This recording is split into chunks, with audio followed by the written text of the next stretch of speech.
everybody. It's 7 o'clock. On today's programme, a world exclusive. Iran's foreign minister speaks to Sky News and issues a stark warning to Israel. Well, it looks like the Chancellor's message to the industry is build, baby, build. We'll speak to the government in the next few minutes. Plus, could some yogurts be even more unhealthy than a fry-up for breakfast? We'll speak to a nutritionist for more on that. And we've got a fry-up just to illustrate it. It's the 28th of January, a Tuesday. I'm in Tehran, where in an exclusive interview, Iran's foreign minister has told Sky News that Israel and America would be crazy to attack his country's nuclear facilities.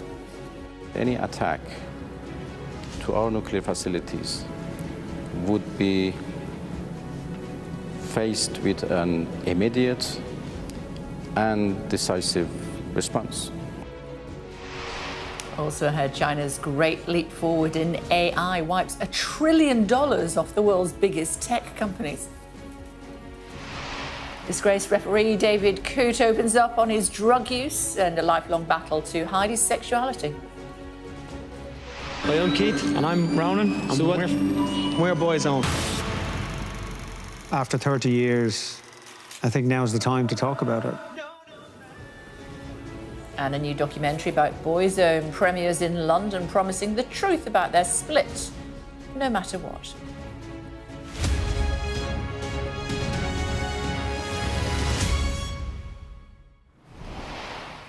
Morning, everybody. In an exclusive interview, Iran's foreign minister has claimed Israel would be crazy to attack its nuclear facilities and warned the region would be plunged into disaster. Our international affairs editor, Dominic Waghorn, joins us now from Tehran. Morning, Dom. Congratulations on the world exclusive. What did he say? Thank you, Kay. Yes, I mean, Iranian government ministers do not give many interviews, and it's pretty rare for them to invite foreign media to the Iranian capital to give them. But Iran's foreign minister clearly had things to say, and in this exclusive interview with Sky News, what he said, I think, is pretty significant. As you say, he warned Israel and America against attacking Iran, but also I think he offered a glimmer, a scintilla of hope in his response to what Donald Trump has said about the possibility of a deal, a new deal with Iran. This is my report on what he had to say.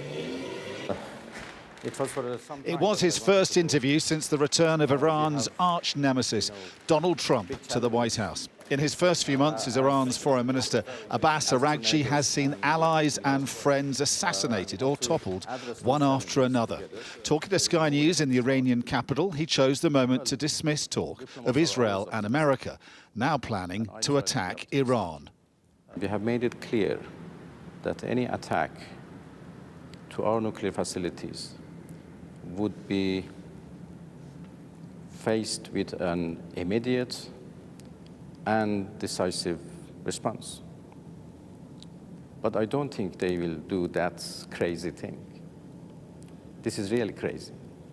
And this would turn the whole region into a very bad disaster.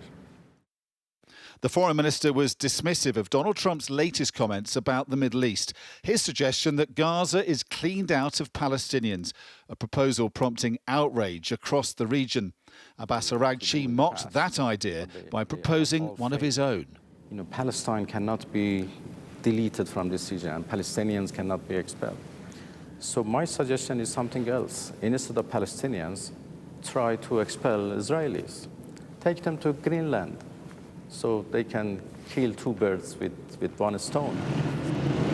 Iran's relations with America are central to tensions in this region. Trump may have pulled out of the first international Iranian nuclear deal, but is now hinting at pursuing a new one. How will Iran respond? The situation is different and much more difficult than previous time. Lots of things should be done by the other side to buy our confidence. So you're not ruling it out, but you want to hear a lot more from Donald Trump and his government? Of course, we haven't heard anything but the nice word, and this is obviously not enough. Just to clarify, you are prepared to give Donald Trump a chance, at least to listen to what he has to say? Yeah, of course. And if he says the right things and approaches with respect, you will talk with Donald Trump? Then we will decide. If he says the right things, though, you will negotiate with America? Well, as I told you, we will decide. I'm not telling you that we would reject whatever he says. Spurned once, Iran is cautious about responding to American advances a second time. With their economy in deepening trouble, millions of Iranians are hoping for better relations with the West, a new deal, and the end of sanctions. But with such little trust on all sides, making progress towards any of that will be hugely challenging. Dominic, strong words in places there from the Iranian foreign minister, but how much, they've had a bad year, how much do they need to do a deal with Donald Trump? Well, if you talk to ordinary Iranian people in the bazaars like the one behind me, they're desperate for some kind of deal, some kind of rapprochement with the West that's going to end the sanctions that have been so punishing and the effect they've had on the economy here. I mean, government mismanagement has been a problem. In fact, the foreign minister admitted that to me in that interview yesterday. But the sanctions have had a devastating effect on the economy here. Inflation's pushing 50%, unemployment, youth unemployment at 20%, and the currency here is at rock bottom. So they want to see progress, and Iran has been punished abroad as well, as we've seen in its allies being so decimated by its Israeli enemy over the last year. So there is hope of a new start for Iran. But I think in terms of the chances of a deal, you would have thought not very good, given that Donald Trump is back in the White House, the man who ripped up America's signature on the original Iranian nuclear deal that took years, tortuous years, to negotiate. But he is now sounding more conciliatory, saying another deal with Iran would be nice. So all eyes are on Iran, and that's why this rare interview with Iran's foreign minister here in the capital is so significant, because he is saying that Iran is prepared to listen to what the Americans have to say. But he also says that the trust has been so badly affected by what Trump did the first time round, it's going to take more than words. They want to see convincing diplomatic approaches, I think, that will build confidence with the Americans again. And also, I think there's a hint of a threat there, obviously warning Israel and America not to attack Iran, because Donald Trump has said, as well as the possibility of a deal, if that deal can't be done, then he would support Israel attacking Iran with military force. And clearly there is a crisis brewing here because of what the Iranians see as European threats to extend the sanctions under that deal beyond October, which is the deadline for the sanctions under that first nuclear deal. And there's a hint there, he says, of Iran pulling out. He doesn't actually say this, but he says there is a debate in the Iranian government and hints at the possibility, I think, of people, the sort of hardliners in the Iranian government, wanting to see, saying that diplomacy has completely failed and possibly pushing for Iran to build the bomb. So I think a clear sense of a crisis coming, but also a glimmer of hope, as I said, of some kind of rapprochement with the West. But clearly progress is going to be hugely challenging. OK, congratulations again, Dom. I look forward to watching the extended version of Dominic's report with the Iranian foreign minister throughout the day here on Sky News. Now, to what could be the biggest challenge to America's scientific leadership of the world since the Soviet Union put the first satellite into space. China's leap forward in AI has been described as a Sputnik moment, stunning Silicon Valley and wiping $1 trillion off global stock markets. The release of DeepSeek AI from a Chinese company should be a wake-up call for our industries that we need to be laser-focused on competing to win, because we have the greatest scientists in the world. Even Chinese leadership told me that. They said, you have the most brilliant scientists in the world in Seattle and various places. But Silicon Valley, they said, there's nobody like those people. This is very unusual when you hear a DeepSeek, when you hear somebody come up with something. We always have the ideas. We're always first. Tom's here chatting to you in just a second about what the ramifications might be of this. But first, let's bring in Nicole, who's standing by for us in Beijing. Hi, Nicole. So what is it that the Chinese have done? Well, it's quite extraordinary what the Chinese have done. If the information being provided by the company behind DeepSeek, which is called High Flyer is accurate. Essentially what they've done is develop DeepSeek, this advanced AI technology, in only a few months for a fraction of the cost that it has taken US companies to do it. They've done it for less than $6 million, and they've also managed to do it without advanced semiconductors from the United States. And that is because the US restricted them into China under the Biden administration. Now, the owner of the company, High Flyer, he said that he's also done it with Chinese engineers who studied here, who were trained here. So it's being presented as a very proud moment for China. But for the United States, it could be a game changer. It certainly seems to have levelled the playing field and really raised the stakes in the great rivalry between China and the United States when it comes to new technology and especially advanced artificial intelligence. OK, for now, thank you, Tom. A game changer? Yeah, well, let's get this in perspective. It's not a game changer. This isn't in terms of advancing AI. This is as good as, and in some ways better, and I'll come on to that, than the very, very best of the AI models that these American companies have been putting out there. Yeah, what's game changing about it is, yes, as we were hearing there, this Chinese company has done it for a fraction, about 90% cheaper, and also in some cases, in terms of their R1 model, one of the ones they're showing off, faster than the competition. And this is the really significant thing, and this is why we've seen this massive slide in share prices on the markets, led by NVIDIA, of course, because they managed to do it without building out the same amount of hardware that all of the US AI companies and the speculative investors behind them had been banking on doing.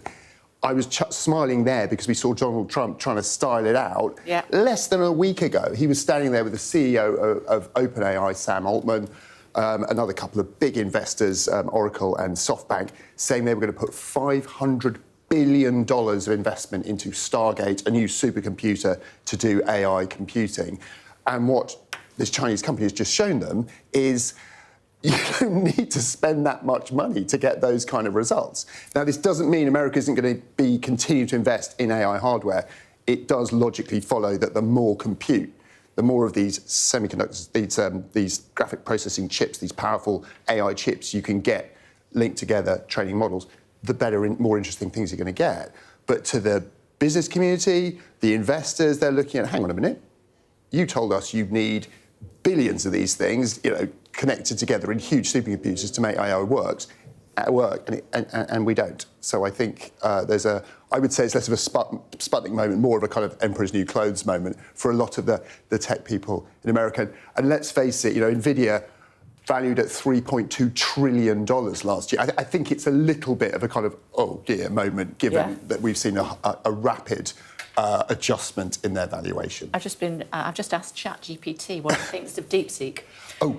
It says limited resources and ecosystem, geopolitical implications, and focused use cases. While strong in reasoning and code-related tasks, it might lack the versatility of other models. Oh, that's interesting. I was actually relieved to hear that. I thought you were just drifting off and not paying attention to it. So I'm delighted that you brought something you were interested in this. That's really interesting that their models already clocked it. And interesting today, Sam Altman, the CEO of, as if to sort of confirm these suspicions, we had sort of 24 hours of silence from OpenAI, who are the company arguably most affected by this, because they're the ones saying, doing this is expensive. You're going to need to invest. We're going to need to invest heavily in all this hardware.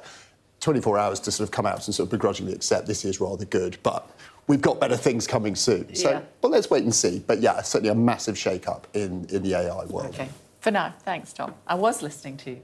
I know. And now, let me tell you about the sacked Premier League referee. Do you remember him, David Coote? He has revealed he hid his sexuality because he feared the abuse he received for doing his job would get even worse. And he has done a interview in the Sun newspaper this morning. Rachel is here to tell us more. Morning. Good morning. Yes, of course, the Sun have gone huge on this interview this morning, and you can understand why. It's the first time David Coote has spoken out since that very high-profile sacking. First of all, he was suspended last year, and this was after a number of controversial videos were shared online, and then they subsequently went viral, as you can imagine. One of them, he insulted the former Liverpool manager, Jurgen Klopp, and in another video, he was seen snorting white powder. Of course, David Coote, former Premier League referee, he'd officiated more than 100 top-flight games, and so his suspension was highly talked about last year. But he's spoken out for the first time, giving this interview to The Sun, in which he came out as gay, and he claimed that his lifelong struggle, as he sees it, to hide his sexuality in what he described as the macho world of football really did lead him down the path of quite problematic behaviour. And he talked as well about the huge amount of abuse and death threats that referees receive. We know this is a huge problem. He talked about needing to have an accelerated response tag in his home so that he could speak to police in emergency. His late mother receiving some of these threats as well. And he basically says in this interview that he didn't want to come out as gay because he didn't want his sexuality to be something that he got abuse for on top of everything else, the things he was doing in his day-to-day job. But he also talked with a great sense of shame about his use of drugs. He said that this was something that he used as an escape route from time to time, and that's obviously something that he also talked about in that interview with the Sun newspaper. We have had a statement from Coote this morning to Sky News. He said, "This has been one of the most difficult periods of my life. I take full responsibility for my actions, which fell well below what was expected of me," adding, "I'm truly sorry for any offence caused by my actions and for the negative spotlight it put on the game that I love." And he said that his focus now very much on his own mental health and well-being, and he's also thanked the people who've supported him through this. OK, for now, Rachel, thank you. Rest of today's top stories, morning. Yes, good morning. We'll start with the US President Donald Trump, who signed several executive orders aimed at reshaping the US military. One such order bans diversity, equality and inclusion initiatives, while another tasks officials with creating a policy on transgender troops. More than 8,000 service members who were discharged for refusing the COVID vaccine have also been reinstated by Trump. A West End performance of The Tempest starring Sigourney Weaver was cut short after two Just Stop Oil activists took to the stage. The demonstrators held up an orange banner and let off a confetti cannon before being stopped by security and booed by the audience.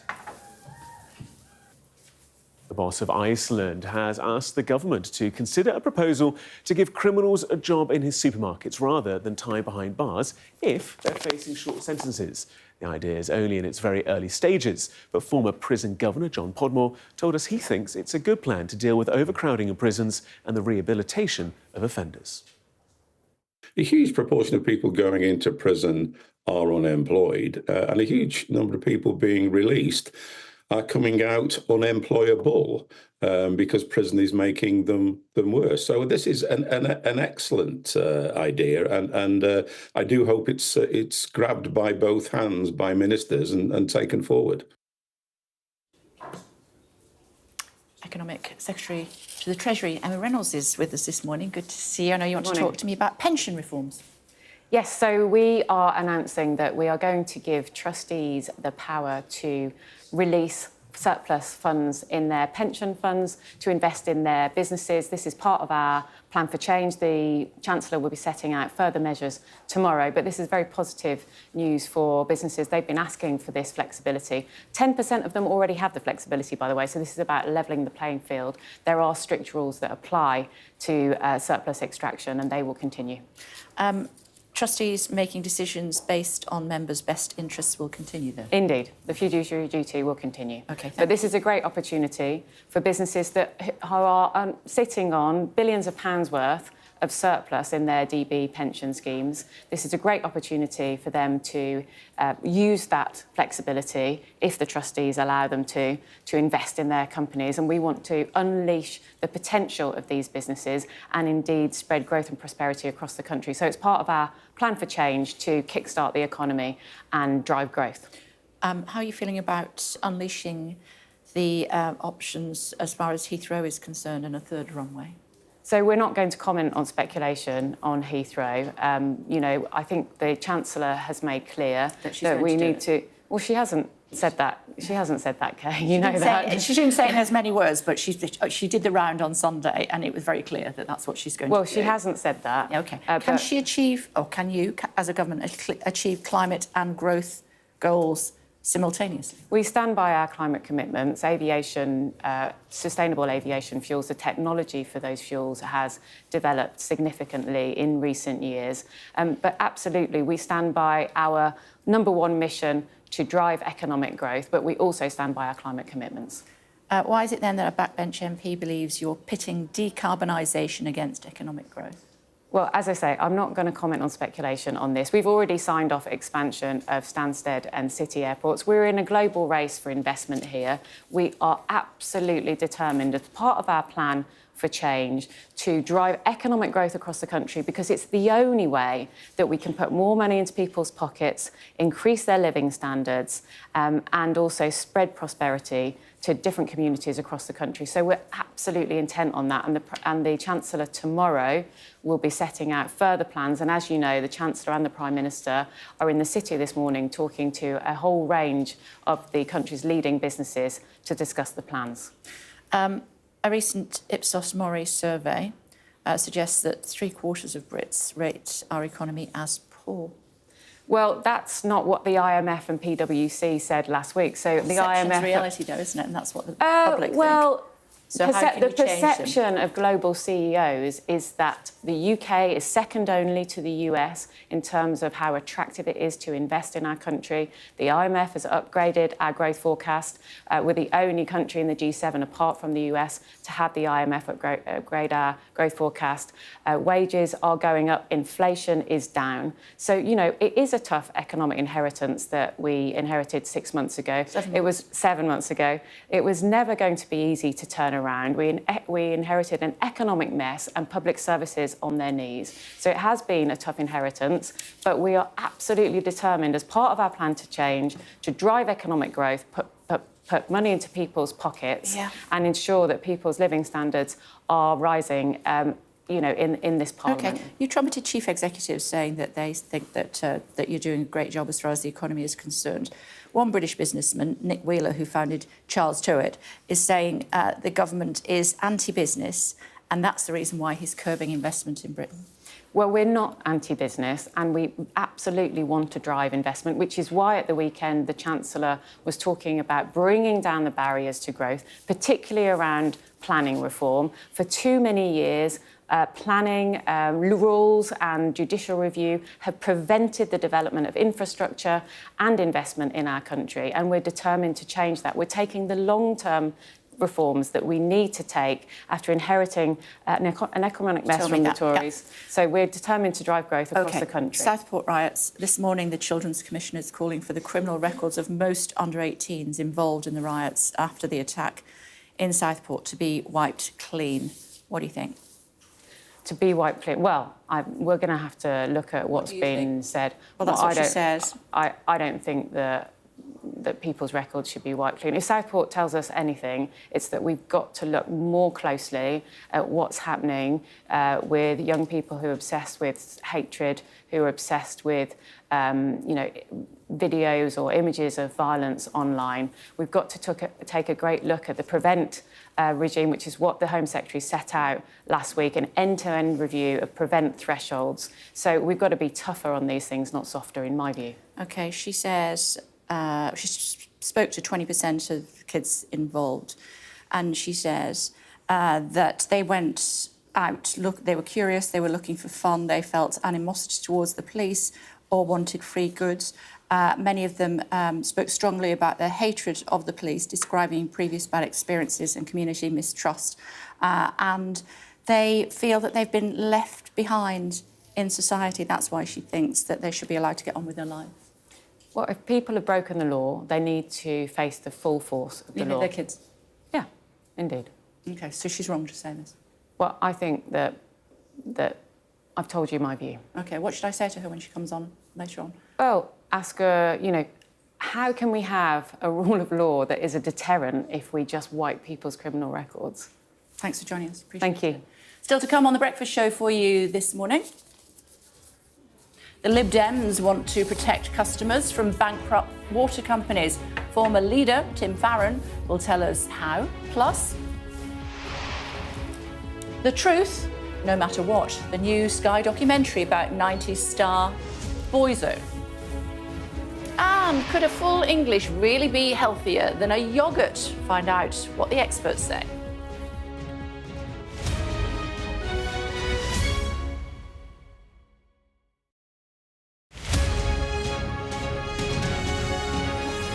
I'm Katie Spencer and I'm Sky News' arts and entertainment correspondent. Maverick here on the red carpet. I'm so excited, Tom Cruise. Katie Spencer, Sky News in London. Welcome to the world. Our new podcast, starting now. It's very exciting. Every week, we'll be reporting from the world's trouble spots. We get to hold those in positions of power accountable, and we get to ask the questions that the audience, the listeners, want to know about. And that's why it is so important that people tune in, come along for the road, come along for the journey. It'll be fun.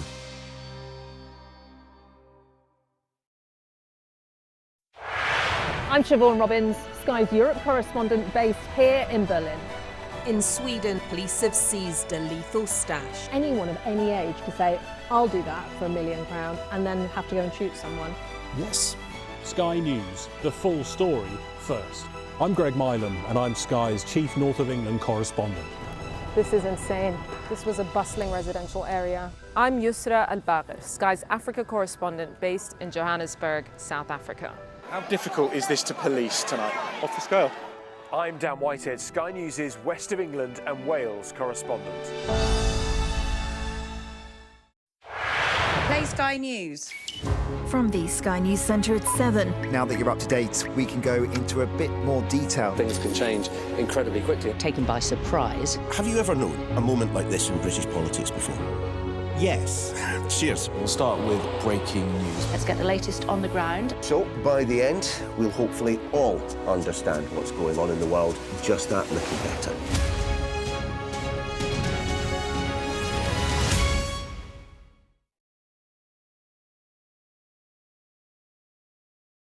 Weeknights on Sky News. This is your chance. Tell people. Welcome to the Politics Hub. Our police force has apologised. If you want to find out about Grimsby, you come to the docks. I'm live in Jerusalem. Are you not concerned that that could lead to all-out war? Hello there, good evening. There are fears of an upsurge in violence. What's at stake here? You are watching the press preview, a first look at the front pages as they arrive. I saw police being forceful, pushing young men and women to the ground as they made almost 100 arrests. Will the cold affect your voters? Well, we have a lot of tremendous support. Free, wherever you get your news. The people here know that worse storms may well be on their way. I'm Martha Kellner and I'm Sky's US correspondent based here in Los Angeles. Hello again, everybody. Welcome back to The Breakfast Show. Coming up, we'll be talking about who should pick up the bill to bail out struggling water companies. Top stories as well. But first, what did you make of the, looks like a row brewing between the Children's Commissioner and the government? Yeah, I think you're right. There appeared to be quite a lot of friction there between what the Children's Commissioner has been recommending and trying to explain in her report about the young people involved in the Southport riots and, well, the UK riots, really, because it spread, didn't it, all over the country. It was really interesting. So she said, you know, we cannot have the rule of law as a deterrent if we are then going to wipe people's record clean. So she feels that those two things are intrinsically opposed. You cannot have both. That's as far as she's concerned, as far as the government's concerned. But what's really interesting is the Children's Commissioner is trying to explain that the kind of the context and the reasoning behind some of the thinking for these young people and why they felt the need or the urge to go out onto those streets. The question is, does context matter when it comes to criminality? Some people would argue yes, some people would argue no. That's an ideological question. But clearly, Emma Reynolds felt that actually there was no question about context or extra detail. She wasn't really interested. And even when you said to her, you put to her what Rachel D'Souza had said, which was, you know, they felt left behind, Emma Reynolds wasn't having any of it, absolutely not interested. And I think that really shows the government has absolutely no interest whatsoever in trying to come across as soft on crime, something that Labour's often accused of in the past, and therefore they want to show that they are tough on crime, and they want to show that actually if you commit a crime, you will go to jail, and that's the end of that. They don't want any ambiguity there. But it's quite interesting considering that tension between themselves and then what the Commissioner is saying about those young people. Fascinating. And Rachel de Sousa's on the show, the Children's Commissioner, in a short while, so I'll be putting some of that to her and see what happens as a result. Do you think the government might soften that stance a bit later? I think it depends on how Rachel de Sousa responds. I think if Rachel de Sousa is potentially quite critical of the government and maybe if she kind of calls on them to think again, then they might feel the pressure from that to then kind of change the softening of the rhetoric. I think it depends on how Rachel de Sousa responds to an extent because she is quite an influential figure in politics. Yeah, and she doesn't hold back either. She's on the show a little bit later on. For now, thanks very much. Today's top stories? Yes, let's remind you of those. We start with Iran. The country's foreign minister has claimed Israel would be crazy to attack its nuclear facilities and warned the region would be plunged into disaster. Donald Trump has warned the emergence of the Chinese startup DeepSeek should be a wake-up call for America's AI industry. The firm's success has wiped close to $8 trillion off global stock markets. And former Premier League referee David Coote has revealed he turned to drugs and hid his sexuality because he feared the abuse he received for doing his job would get even worse. Lib Dems are planning to force through a vote aimed at protecting customers from rising water bills and bankrupt suppliers. Ofwat revealed last month that the average water bill will rise by an average of £31 per year. Joining us now is Lib Dem Environment spokesperson Tim Farron. Hi, Tim. Good to see you. Thanks for joining us on the programme this morning. What's the plan?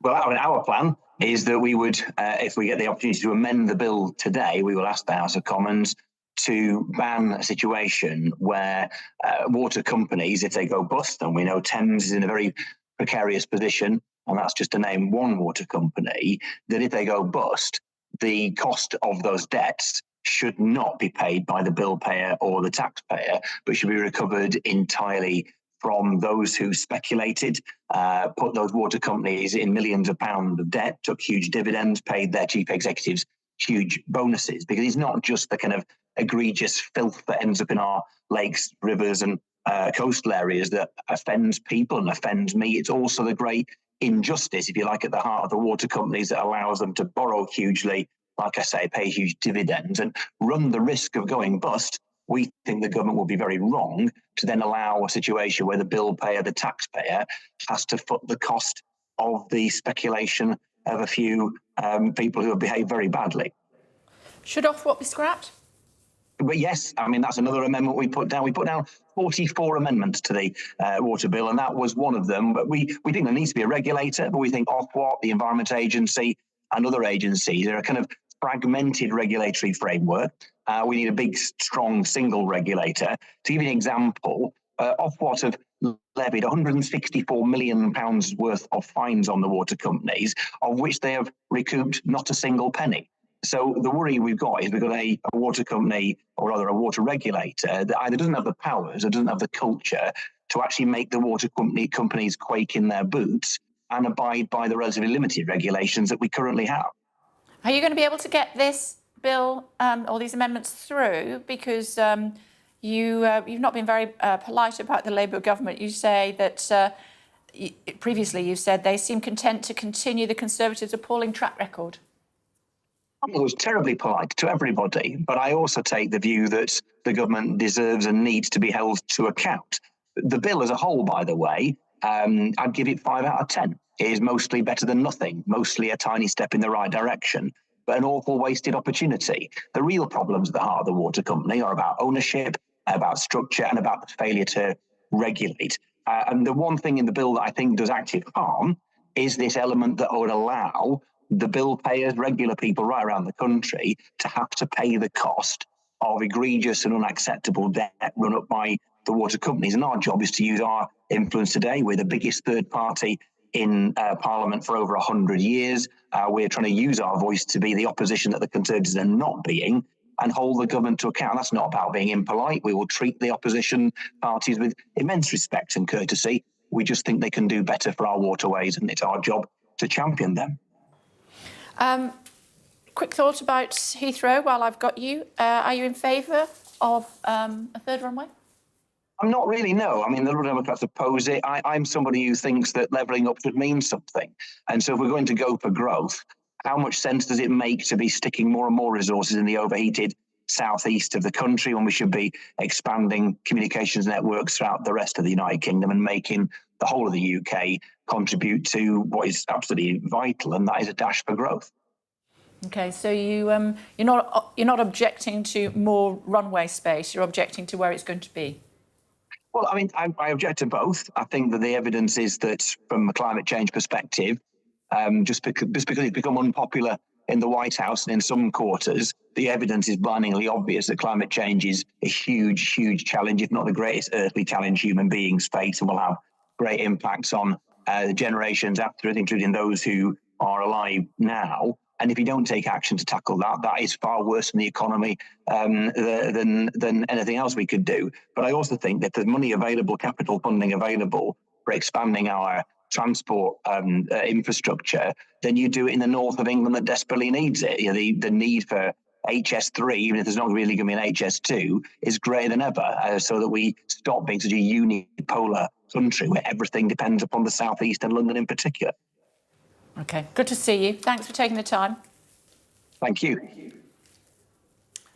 Doctors have begun the first global study of why some people with cancer beat the odds and live much longer than expected.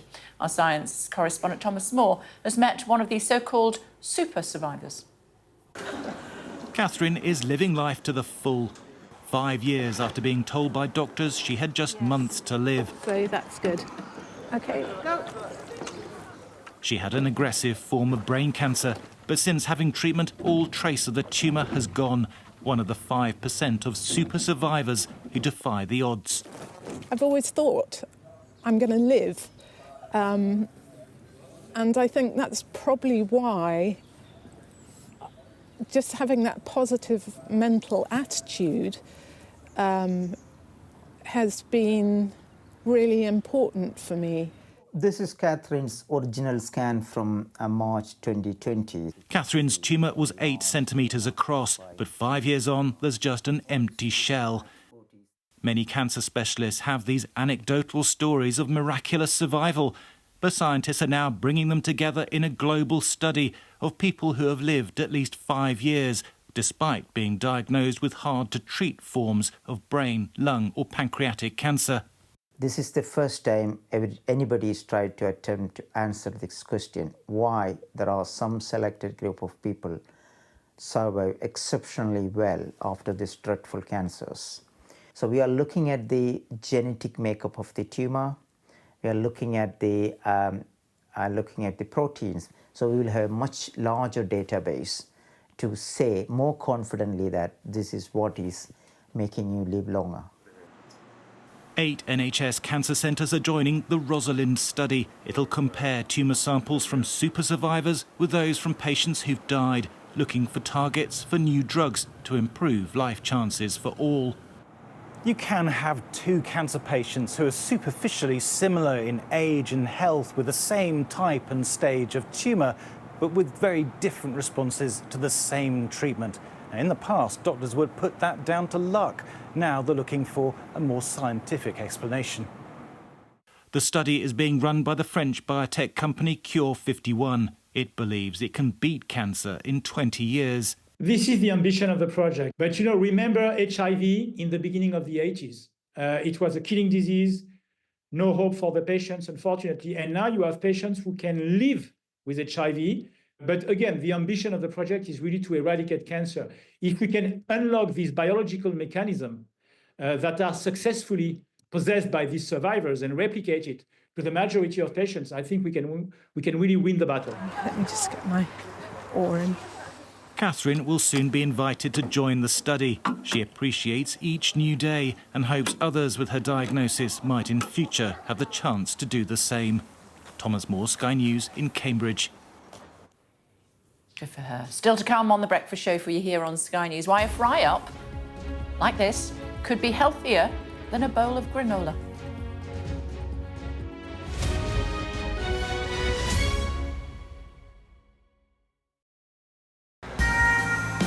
This is how you travel when the mafia wants to kill you. He's almost given up his own freedom, but that's the price he's willing to pay. Here, they don't just arrest and 'Ndrangheta mafia members, they also live among them. Time after time, I've seen the devastating impact of extreme weather and climate change. We don't have much snow at the moment. They've had a warm spring and exceptionally hot summer, and that means they're expecting to lose more than 3 times the amount of ice than they usually do. Flames are still forcing people from their homes and leaving many questioning their futures. Here was my life. We have nothing. I can't say anything, it's so sad. This disaster is testing the resolve of everyone on this island. The only way out now is by boat.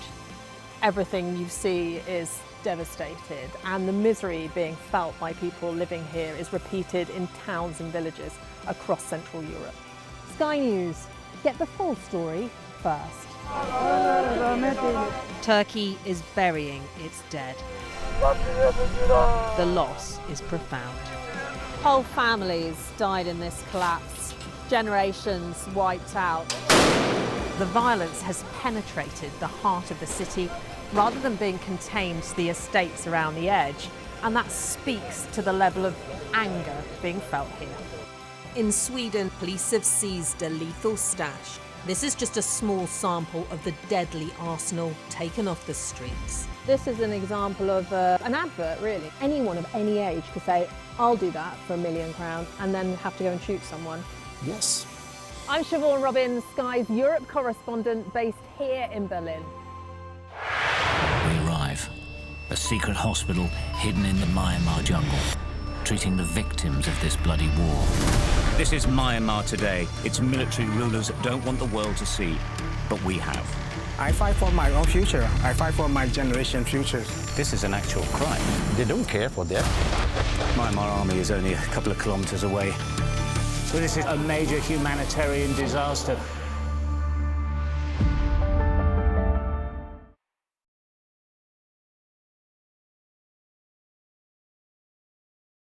Mandatory evacuation, you must leave! For many people, Harvey is far from over. People here believe the water will be this deep for weeks. I'm Greg Milam, and I'm Sky's chief North of England correspondent. Are you trying to run me over, Sir Philip? No, go away. Look like it, sir. Will you respond to those who made accusations, Sir Philip? Can you go away? Sky News, the full story first.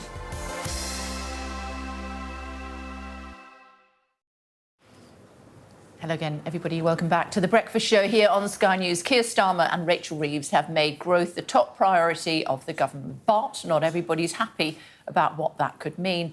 Our Deputy Political Editor, Sam Coates, reports. These lush fields are the front line of the nation's new political battleground. The government wants far more of this: homes, roads and other big projects. But all over the country, local campaigners are already digging in. That really is unacceptable. It's undemocratic, it's aggressive and a disaster. Please fight to stop this. It should not be built on the Greenbelt. It's a nationwide chorus of opposition. I think we need the Greenbelt. Silencing all these voices won't be easy. A local campaign here in Marks Tay in Essex has fought against development for 5 years. Ministers point out this government's house building target hasn't been met since World War II. On Wednesday, Chancellor Rachel Reeves will reveal her plan to remove the hurdles to building in places like this. But campaign groups won't get out of their way. So when you look at the government proposals, what concerns you so much? Well, it's a war on nature, it's a war on communities, and it's not actually solving the problems that need to be solved. People aren't going to shut up and let this happen, so I think there's going to be a huge amount of pressure on the government going forward. This shows the scale of that pressure. Over 700 local campaigns against building projects dotted all over the country. From opposing a solar plant in Lincolnshire to new roads in Shropshire. The majority are targeting proposals for new homes, including many in the capital, and major redevelopments in one of the country's most built-up areas. The fight against this project on London's South Bank went all the way to the High Court, delayed it by 3 years and added millions to the cost. And that is exactly what this government is trying to avoid, which is why it's proposing 3 big changes. That means 3 big fights. Changing the laws that protect our environment, overhauling the rules that mean that developers have to consult far and wide, and limiting the ability of communities to object in the courts.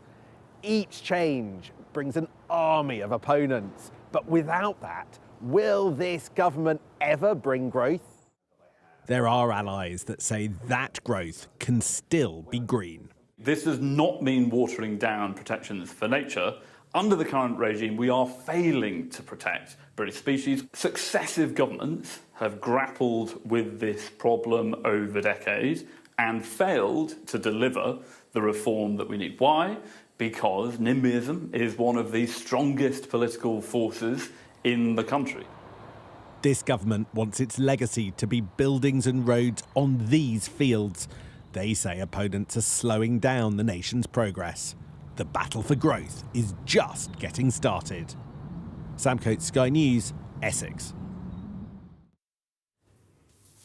Look at what we've got on the table. How do you feel about a fry-up? Weekdays, I know, right?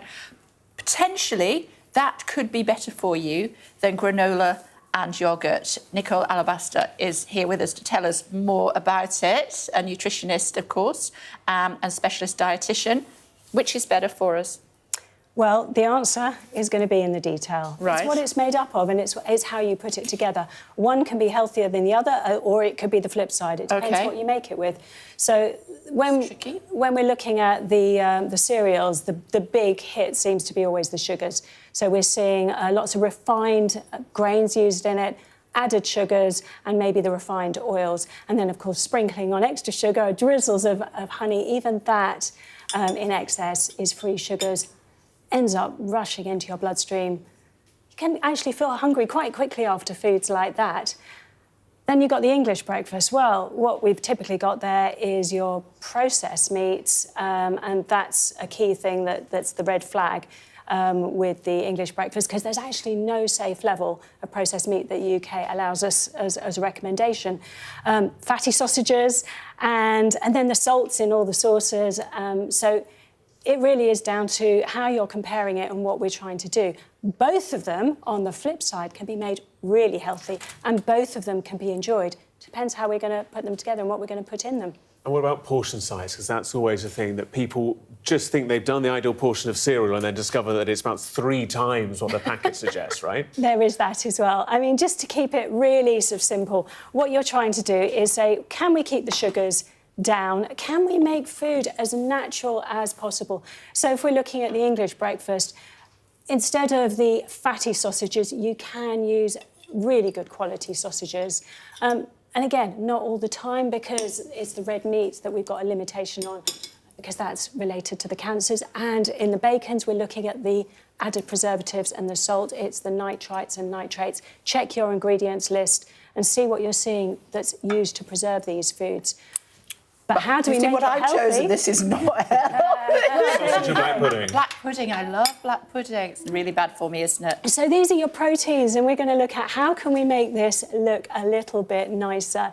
Of course, we talk a lot about fats when we look at the English breakfast, and we say, oh, they're so high fat. But the flip side of fats is they keep you fuller for longer. So hence, you have that English breakfast, you might find you're really going to go a long way on it. So we're looking at how can we get the good bits out of it and take out the bad bits and get an overall balance. It's really worth knowing that over the last 100 years, we've had a big shift. 100 years it's taken us. We've been looking at the basic chemicals in food. We've been analysing, but we don't eat chemicals. We eat food. So in the last 20 years, we've had a shift to say, OK, we can't just say this chemical is bad, this fat is good, and this fat is bad. It's the whole diet, it's the whole food put together. How is it responding in the body? How is it breaking down? Does it make you feel satisfied? Does it make you feel full? Does it make you feel like you're going to get going for the day? Or does it make you crave and want more of something? And then we've looked at how do these patterns of food build into health profiles of disease and health. And so we have seen, no matter what you look at, all the studies, they still say if the food looks like real food, the food that it actually came from as close as possible to its natural state, that seems to work for all of the health profiles and the diseases. So if we look at our English, what can we do? We need proteins. So you've got poached eggs. That would be a good way of turning the fried egg into one that's got less fat. What's the problem? You're no fun, Nicole, I'm just saying. Yeah, we're going to build it in.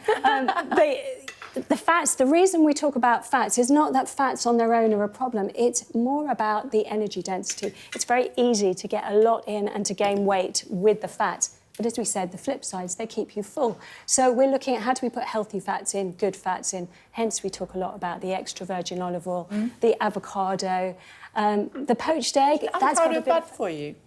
Is it bad for you? Is it bad for you? Very fatty. It's a fatty food. So again, it's about how much you're eating and portion size.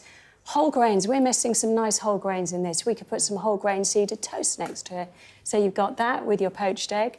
The mushrooms, obviously, all the plant-based foods, the cooked tomatoes, the mushrooms, spinach and all your greens next to that. What about your baked beans? Your baked beans, they still count too. They're a plant-based food. Yeah. They've got a bit of sugar and salt. But remember, it's about the variety, and we're building that variety in. So if you could afford it, swap the bacon and sausages for a slice of steak?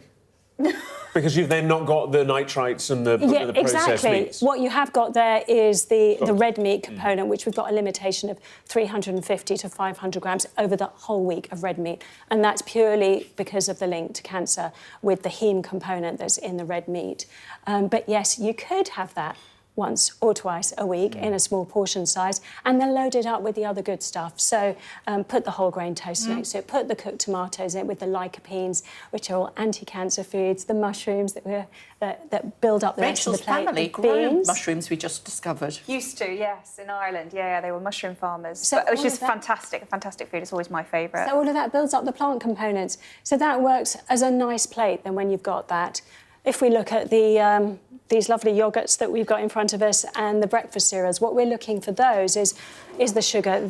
All of these yogurts have got added sugar in them. We'd be ideally trying to get plain yogurt in. Yeah.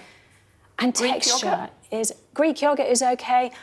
Again, food as natural as possible to what it was. So normally you've got just yogurt that you make and it hasn't got anything added to it. If you just ate yogurt on its own, you're going to feel hungry quite quickly because texture is really important. You only eat yogurt. Yes, You've got these two here. And that's, you see, there's the example. We've got lots on this plate. So we've got variety in that plate, and variety matters. Texture matters. If a food goes down really quickly, if it's like a soupy texture like this, you'll find that there's no processing for the body to do. And that's going back to that whole foods. The more your body processes, the slower your stomach empties, the more you chew a food. Literally every chew, every bite will send a signal to your brain to say food has come in, which keeps you satisfied. So with soupy stuff then, what about porridge? Because our producer's saying that there's people saying that porridge is bad for you, but I was always told porridge is good for you. So that's back to that thing about we looked at ingredients and now we look at whole foods. We looked at chemicals and now we're looking at the whole diet together. So oats are very good, tested, tried for lowering cholesterol. But if you eat just them on their own, again, you can find that the blood sugar levels can rise quite quickly. Add to it some protein, so that's where you put in your whole nuts and seeds, the almonds, the walnuts, the pumpkin seeds where you get the omega-3s, the fibres to keep your bowel gut bacteria happy. And then add to it, instead of the sugar in the yoghurt, because I know you said this is sounding boring, we need to get some sweetness. So the sweetness, get it from fresh fruit, which you haven't blended and pureed, you haven't turned it into a jam. Chop it up so you've got chunks so that you chew. That's going to send more signals to the brain. It'll take longer to eat that rather than just souping down the yoghurt. And how much does your body know and almost tell you when you've eaten something that's good for you or bad? Because sometimes you have a full English and you really want it, but afterwards you end up feeling really sludgy. Obviously, that's part of it too, isn't it? Well, it depends. So with that, it could be that you just ate a physically large portion. You've ate a lot more than you would normally do, so you're actually feeling very full. Your stomach is actually overfull. Sometimes it's the salt. Very high levels of salt we're looking at in foods like this, the bacon, the sausages. And those things can really drive you to then feel really thirsty as well, and maybe a bit headachy afterwards. Okay. So these are the things we're looking at. Amazing, Nicole, amazing. But that one at the end is for me. I'm just Thank you very much. Thanks a lot. They were one of the biggest boy bands of the 90s. Boyzone, we're talking about. Sky documentary's just been released. It's fascinating.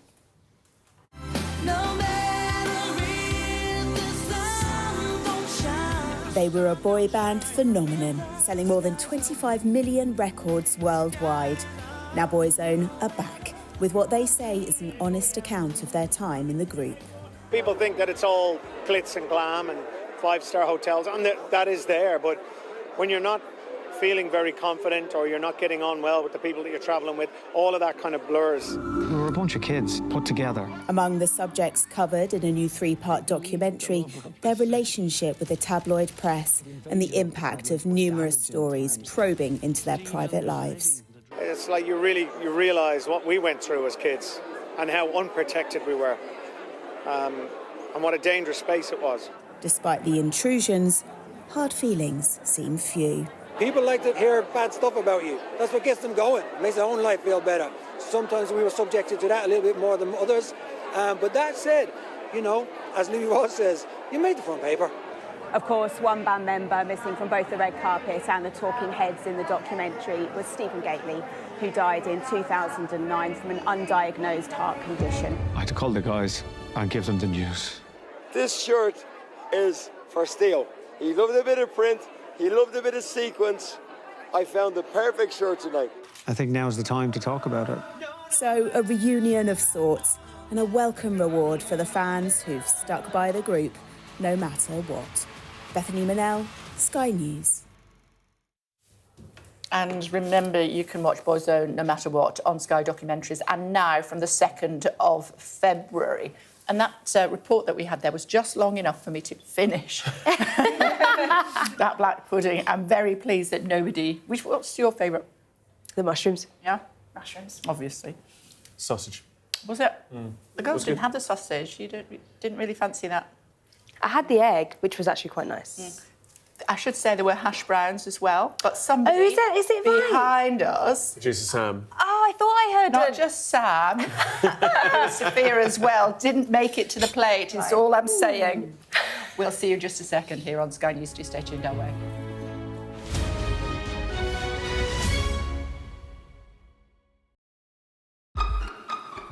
We've got your Sunday mornings covered. From the front page and the sounds of the streets to the voices of the people who make the major calls and big picture politics beyond Westminster. We'll put you at the heart of our story. I'm ready. Are you? Join me, Trevor Phillips, Sunday mornings on Sky News.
morning. It's 8 o'clock on today's programme. A world exclusive. Iran's foreign minister speaks to Sky News and issues a stark warning to Israel.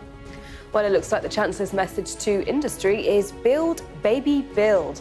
We'll speak to the Conservatives' Andrew Griffiths in the next few minutes. Plus, sacked referee David Coote opens up on his drug use and a lifelong battle to hide his sexuality.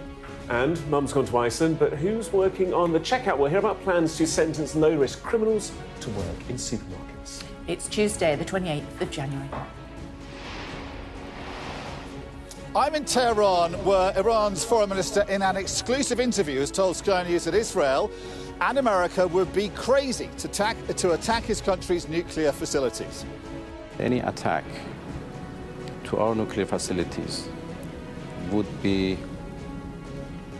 faced with an immediate and decisive response. A divide emerges between the Children's Commissioner and the government over how to deal with young people caught up in rioting, like last summer. Well, if people have broken the law, they need to face the full force of the law. Their kids. Yeah, indeed. Also ahead, China's great leap forward in AI wipes $1 trillion off the world's biggest tech companies. Hi, I'm Keith. And I'm Ronan. So we're Boyzone. After 30 years, I think now's the time to talk about it. And a new documentary about Boyzone premieres in London, promising the truth about their split, no matter what.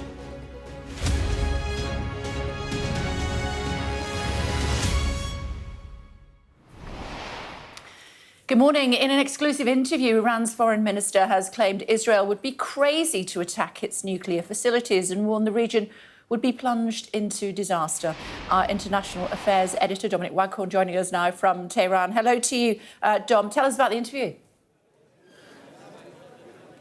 Yeah, OK, well, this is a world exclusive with Iran's foreign minister. And Iranian government ministers rarely give interviews, and they generally do so outside of the country. But Abbas Araghchi wanted us to come here because he clearly had things to say. In the first interview he's given since Donald Trump's re-election or his inauguration, since his return to the White House, it was a significant interview in a number of ways. First of all, he had this warning for Israel and America, saying it would be crazy for them to attack Iran's nuclear facilities. He didn't take it seriously because he said it would be mad for them to do so.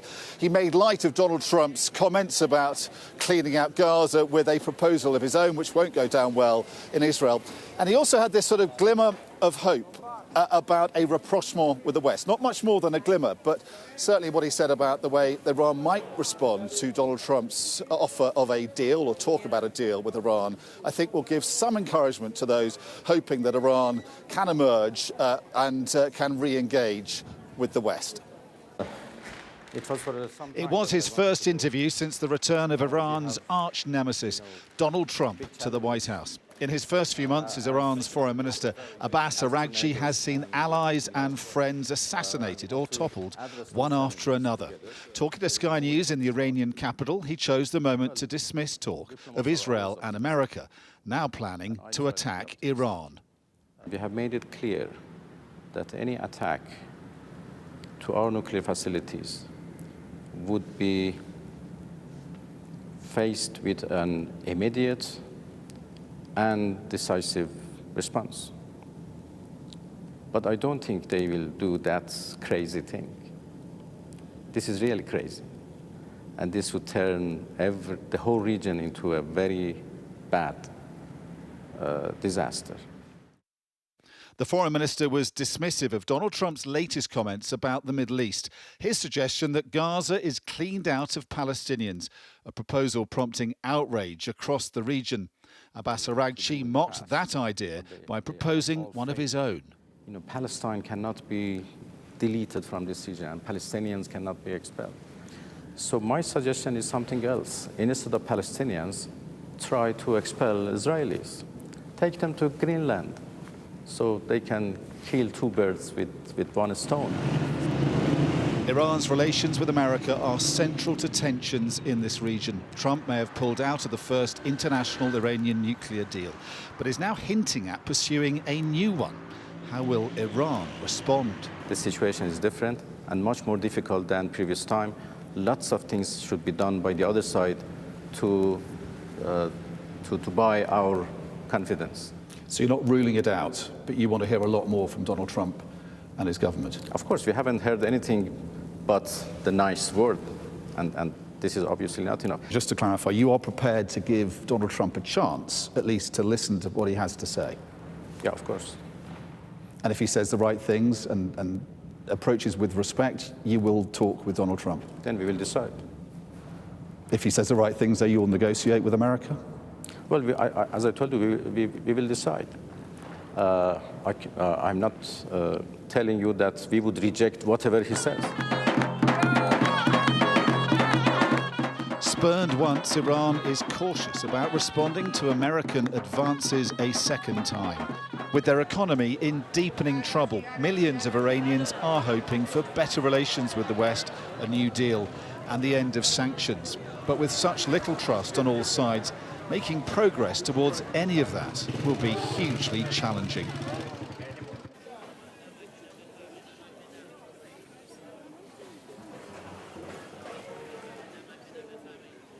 So, Kate, that, I think, is a summary of what's been happening here and what the Foreign Minister has to say about it. And I think what's crucial about this is that you might think that Donald Trump would not be offering Iranians hope, given that he is the man who pulled America out of the first Iranian nuclear deal that took tortuous years to negotiate. But he has been offering what seems to be more conciliatory gestures. He's fired many of the hawks in his first administration, those who proposed military action against Iran first time round. He's appointed diplomats and people who seem to want to pursue at least proposing a diplomatic solution. And he said that a deal with Iran would be nice. So all eyes are on Iran, who since America pulled out of that deal have gone back to enriching uranium to levels that most people think you could only use to build the bomb, even though they insist it's for civilian and peaceful purposes. So we're watching the Iranians closely, and I think it's significant that they've invited us here to give this significant interview, and they say they are prepared to listen to Donald Trump.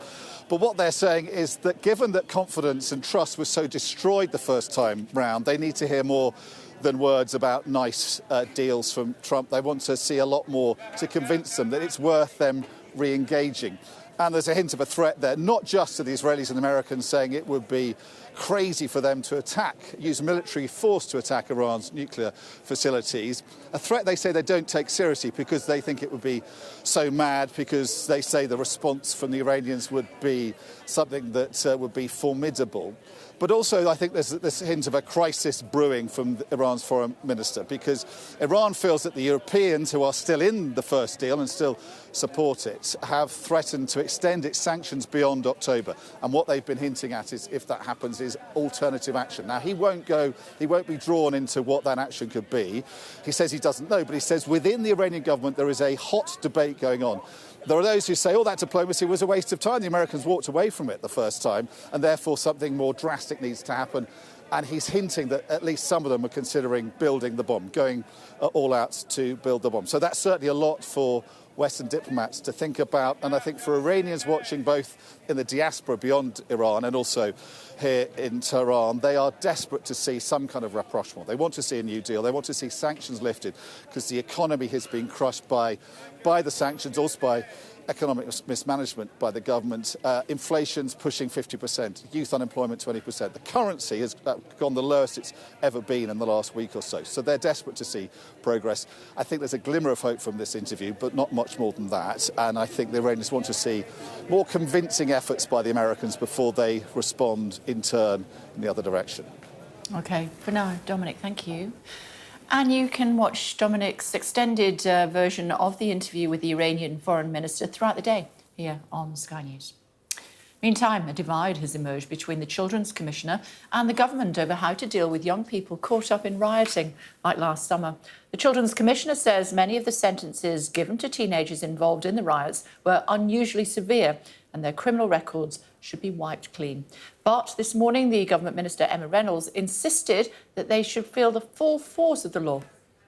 I don't think that that people's records should be wiped clean. If Southport tells us anything, it's that we've got to look more closely at what's happening with young people who are obsessed with hatred, who are obsessed with, videos or images of violence online. We've got to take a great look at the PREVENT regime, which is what the Home Secretary set out last week, an end-to-end review of PREVENT thresholds. So we've got to be tougher on these things, not softer, in my view. OK, she says she spoke to 20% of kids involved, and she says that they went out, they were curious, they were looking for fun, they felt animosity towards the police or wanted free goods. Many of them spoke strongly about their hatred of the police, describing previous bad experiences and community mistrust. And they feel that they've been left behind in society. That's why she thinks that they should be allowed to get on with their lives. Well, if people have broken the law, they need to face the full force of the law. Their kids? Yeah, indeed. OK, so she's wrong to say this? Well, I think that I've told you my view. OK, what should I say to her when she comes on later on? Well, ask her, how can we have a rule of law that is a deterrent if we just wipe people's criminal records? Squaring up? It's really, it's a tense moment, really. I think that interview showed the level of frustration, perhaps, from that government minister in terms of the fact that the government is really, really keen to look tough on crime and to look tough, especially on those rioters. Now, the difficulty is that they are batting off accusations around two-tier policing and some of the kind of, not say accusations, probably a little bit strong, but some of the suggestions in the Children's Commissioner's report around the fact that some of the sentences were unusually strong, for instance, or unusually long and severe, suggests that perhaps there needs to be a looking at of whether that was a proportionate response or not. But clearly the government doesn't really want to engage with that kind of conversation or that kind of debate. They want to show that they are being tough and they are being strong. And one of the lines she said to you on that interview was, we shouldn't be softer, we should be tougher. And that's exactly the kind of image that they want to project. It'll be really interesting to see what the Children's Commissioner says when she speaks to you later. OK, going to be speaking to her, as you said, and that's Rachel D'Souza, of course, chatting to her around past the hour.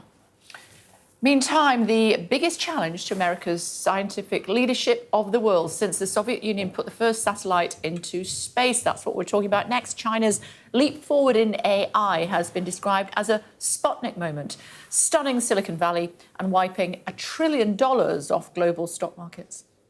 The release of DeepSeek AI from a Chinese company should be a wake-up call for our industries that we need to be laser-focused on competing to win, because we have the greatest scientists in the world. Even Chinese leadership told me that. They said, you have the most brilliant scientists in the world in Seattle and various places. But Silicon Valley, they said, there's nobody like those people. This is very unusual when you hear a DeepSeek, when you hear somebody come up with something. We always have the ideas. We're always first. Well, in a moment, we'll be chatting to Tom in more detail about that, our science and technology editor, of course. But first, let's go to Nicole, who's standing by in Beijing. Talk to us about what it's called. DeepSeek. DeepSeek. It's not snappy, is it? Well, you North ChatGPT. You wait your turn. Nicole first. It is called DeepSeek, and actually the company behind it, the Chinese company, is called High Flyer. And if the information that they're providing to the world is true, it is certainly a moment for China. Because what they're saying is that they've managed to build this artificial intelligence model in only a few months for less than $6 million and with no advanced semiconductor chips. So that is really quite something, because as we know, in the United States, they are spending billions of dollars. It's taking them years to do it. They're talking about building vast data centres, $500 billion Donald Trump spoke about last week, and now it looks as though China is doing it for a fraction of the cost. Now, what has happened is that Chinese companies, by the sounds of it, are managing to innovate their way around all of these restrictions on the export of advanced semiconductor chips that were imposed on China by the Biden administration. And if all of this is really happening, it certainly does appear to change the game and level the playing field. It means that China has put out a serious challenge to the United States. We know that China wants to rival the United States, dominate the world when it comes to advanced artificial intelligence, and right now it looks as though they are very close to doing that. OK, for now, thank you. Now it's your turn.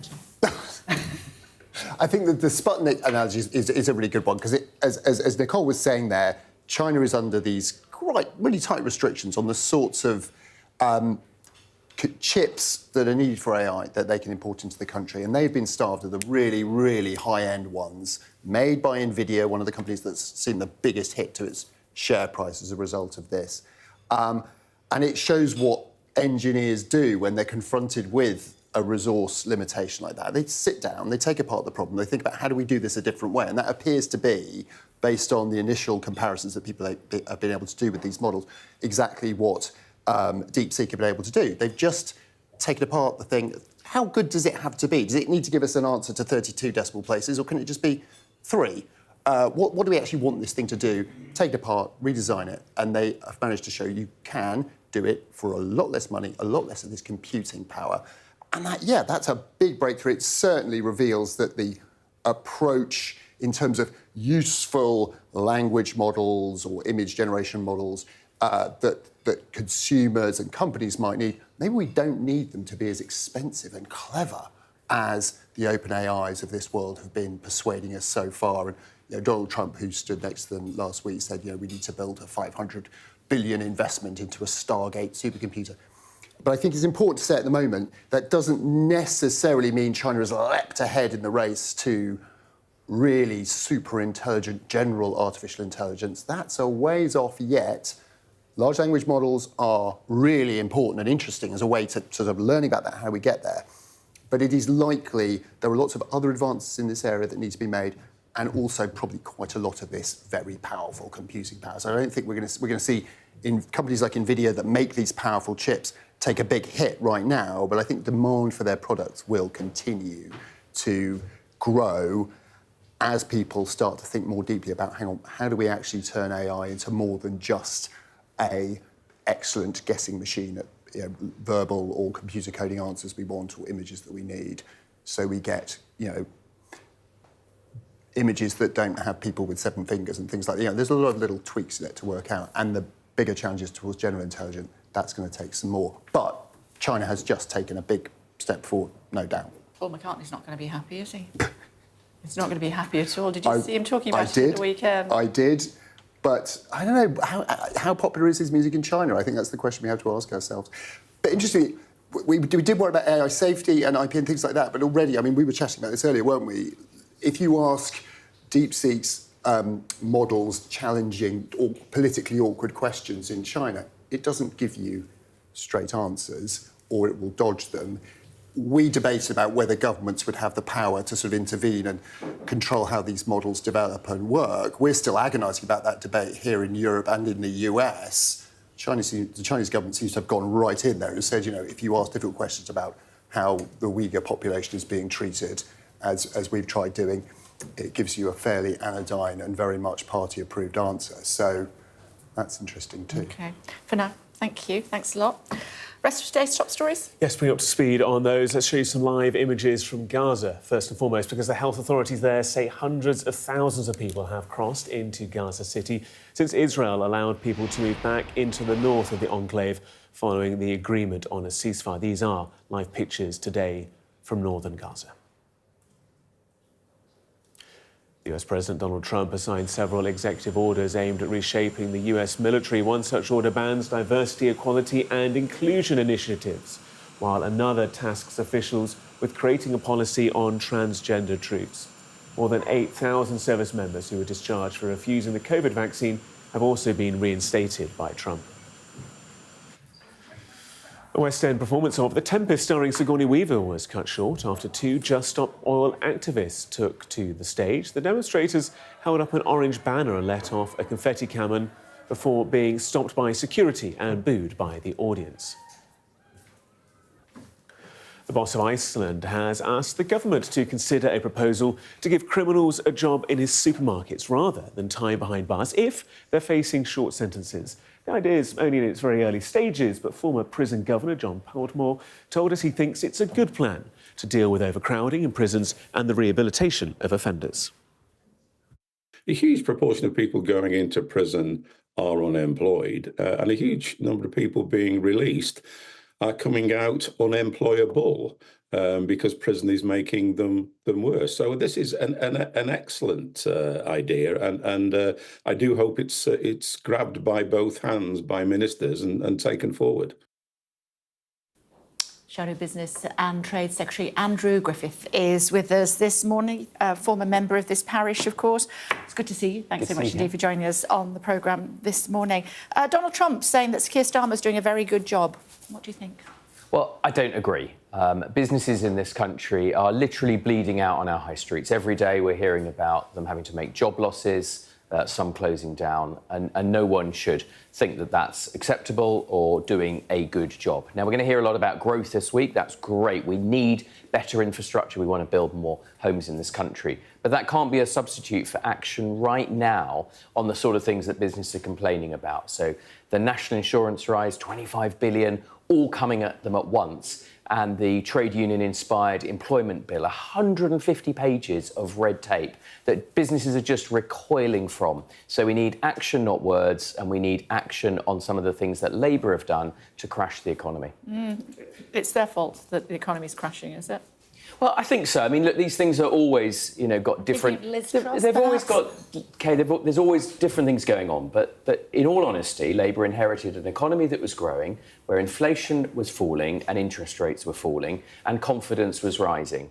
And over the last few months, each and every month, independent commentators say all of the metrics of how well our economy is doing, and the sort of top bosses that are trooping in to meet the Prime Minister today, are saying, look, we just can't cope with all of these additional burdens coming at us, both the tax burden and the red tape, against that difficult environment. So I just think Labour need to take some actions if they're serious about growth. And we've heard the Chancellor, perhaps she's worried about her job, but we heard the Chancellor last week talking about growth. We've got to stop the brain drain by reversing the attack on international investors, stop the attack on high streets with all of these extra costs on employment, and stop the red tape with things like the 150-page employment bill. A lot of that we knew was coming down the pike if they did win. I know you're going to say national insurance we didn't, but a lot of the other stuff we did, and yet still they were voted in to run this country for the next 5 years. They were, and they are the government of this country, and as a patriot, I wish them well. They're proceeding with some of the city and pension reforms that Jeremy Hunt and I came up with, and that's good. So they're announcing today things that will help people get better pensions, and British pension funds invest more in our economy. So when they do things right, we should say that they're doing the right thing. But there are lots of things, Kay, and you're hearing it day by day, particularly on our high streets, particularly for people who would worry about their jobs. There's no economic confidence if people don't have job security. And I would just say, look, shelve the red tape that you're trying to impose on employers. They're trying to reduce our flexible economy, saying things like seasonal workers. You can't have seasonal workers, you've got to have fixed contracts all year round. Those aren't good for the economy, and that's some of the impacts we're seeing. How do you feel about a third runway at Heathrow? Look, I'm all in. I think that Britain is a global trading nation. You travel around the world, you see the global hubs that other cities are building. It's really important that we have connectivity both to the US, our biggest single trading partner, but to other emerging economies. So absolutely, definitely a third runway for Heathrow. And if the government is serious, because they opposed a lot of things that we were trying to do, like reform judicial review, this idea that politicians make decisions because they're democratically elected, and then for years and years at multiple levels in the court, people try and support those decisions. That's wrong. And so if they're serious about reforming judicial review, legal activism, that is a good thing. How do you feel about the Chancellor considering joining a tariff-free trading scheme with the EU? Well, I don't have religion about that, but I do worry about them trying to take us back into the European Union by stealth. The biggest opportunity we've got right now on trade, it's almost just a phone call and a plane ride away, is getting on the phone to President Trump and doing a US trade deal. We left, when Biden came into office, there was a trade deal that was almost fully baked. There's no reason why that couldn't very quickly be resuscitated and signed. The US is by far the biggest trading partner of the United Kingdom. And if Donald Trump thinks that the Keir Starmer is someone he can do business with, then fantastic. Let's get on and do that deal rather than try and look backwards into a low-growth part of the world. So you don't necessarily think that this is trying to rejoin the EU by stealth? No, look, we'll look at it on its merits, in fairness, but what we shouldn't be doing is deflecting attention from that really substantial opportunity of that trade deal with the US. Remember, they share our values, they're our closest trading partner and a really important security partner. You're talking about DeepSeek this morning on AI. Well, together, the UK and the US, if we work together, could be AI superpowers in harmony. And we've both got those important values. I won't be using DeepSeek because of the concerns about some of the values and what might happen to that data. OK. How do you feel about what President Trump's been saying about Gaza?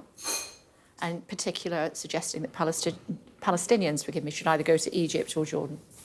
Look, I don't agree with those comments. I think it's a difficult and sensitive situation. We saw only yesterday, Holocaust Day. Nobody should be using intemperate language about people in a very, very difficult situation. The ceasefire is very welcome and everyone's efforts should be to make that ceasefire permanent so that ordinary folk on both sides can get on with their lives, bring up their children, grow their economies and have a better standard of living. And I thought, before I let you go, about the Southport riots or the UK-wide riots, we've heard from the Children's Commissioner who has suggested that kids under 18 should have any criminal record that they have as a result of those riots wiped clean. Well, forgive me, I haven't read that report in detail, Kay. It's obviously a concern for anybody to be swept up in criminal behaviour, which is what rioting is. There's always a spectrum. You will know if you go out and film on the streets that people will gather round to have a look, see what's going on, even record it on their mobile phones. So I'm sure there's a spectrum of behaviour in this case. But it's an important issue, and I'll read the report today. She's basically suggesting that a lot of these kids have a huge dislike for the police and they have a lack of opportunity within their communities. And if they have this criminal record as well, they will be left behind. Yeah, look, people should be given a second chance in life. We have that as part of rehabilitation. You have to look at the individual case specifics. There is an issue about trust in the police, and you're also seeing a report today, or reports of, a leak, about a Home Office cell, if you like, that keeps coming up with this idea of non-crime hate incidents. Now, most people will say the thing they want from the police is to be able to walk on the streets without their mobile phone being snatched. If they are burgled, the police tend and do their very best with their limited resources and difficult job to solve that burglary. And it is a real concern that time and time again, despite Conservative Home Secretaries saying we should not be wasting police time with non-crime hate incidents, that somewhere in the Home Office, officials keep coming up with this idea. It should be shelved, and the Home Secretary should come to Parliament today, publish that report in full and set at rest people's concerns about a continuation of non-crime hate incidents. OK, it's good to see you, as always. Thanks very much indeed. Thank you. Still to come on The Breakfast Show for you here on Sky News. The youngsters who joined last summer's riots purely for the thrill, just talking about that, we'll hear from the Children's Commissioner, Dame Rachel de Souza. Plus, the truth no matter what, the new Sky documentary about the 90s boy band Boyzone.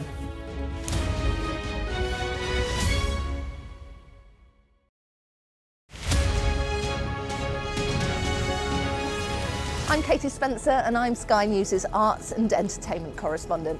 Maverick here on the red carpet. I'm so excited, Tom Cruise. Katie Spencer, Sky News in London. Welcome to the world.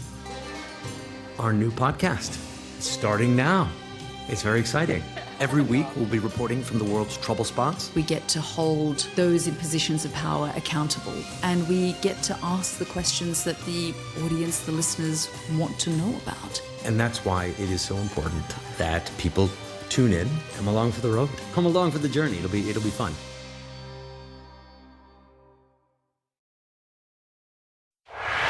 I'm Siobhan Robbins, Sky's Europe correspondent based here in Berlin. In Sweden, police have seized a lethal stash. Anyone of any age could say, I'll do that for £1 million and then have to go and shoot someone. Yes. Sky News, the full story first. I'm Greg Milam and I'm Sky's chief North of England correspondent. This is insane. This was a bustling residential area. I'm Yusra Al-Bagher, Sky's Africa correspondent based in Johannesburg, South Africa. How difficult is this to police tonight? Off the scale. I'm Dan Whitehead, Sky News' West of England and Wales correspondent. Play Sky News. From the Sky News Centre at 7. Now that you're up to date, we can go into a bit more detail. Things can change incredibly quickly. Taken by surprise. Have you ever known a moment like this in British politics before? Yes. Cheers. We'll start with breaking news. Let's get the latest on the ground. So, by the end, we'll hopefully all understand what's going on in the world just that little better.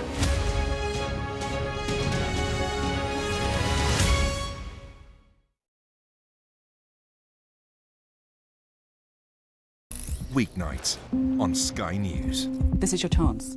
Tell people. Welcome to the Politics Hub. Our police force has apologised. If you want to find out about Grimsby, you come to the docks.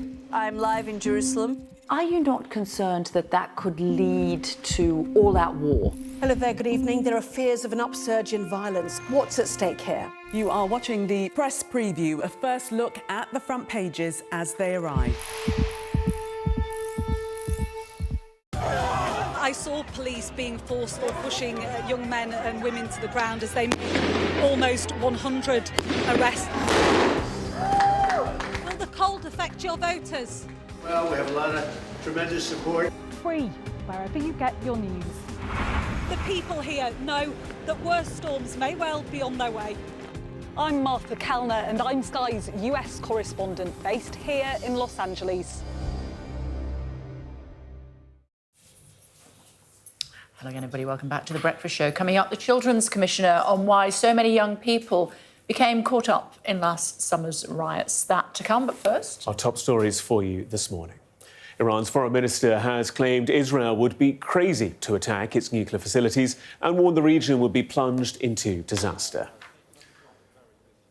Donald Trump has warned of the emergence of a Chinese startup, DeepSeek, should be a wake-up call for America's AI industry. The firm's success has wiped close to $1 trillion off global stock markets.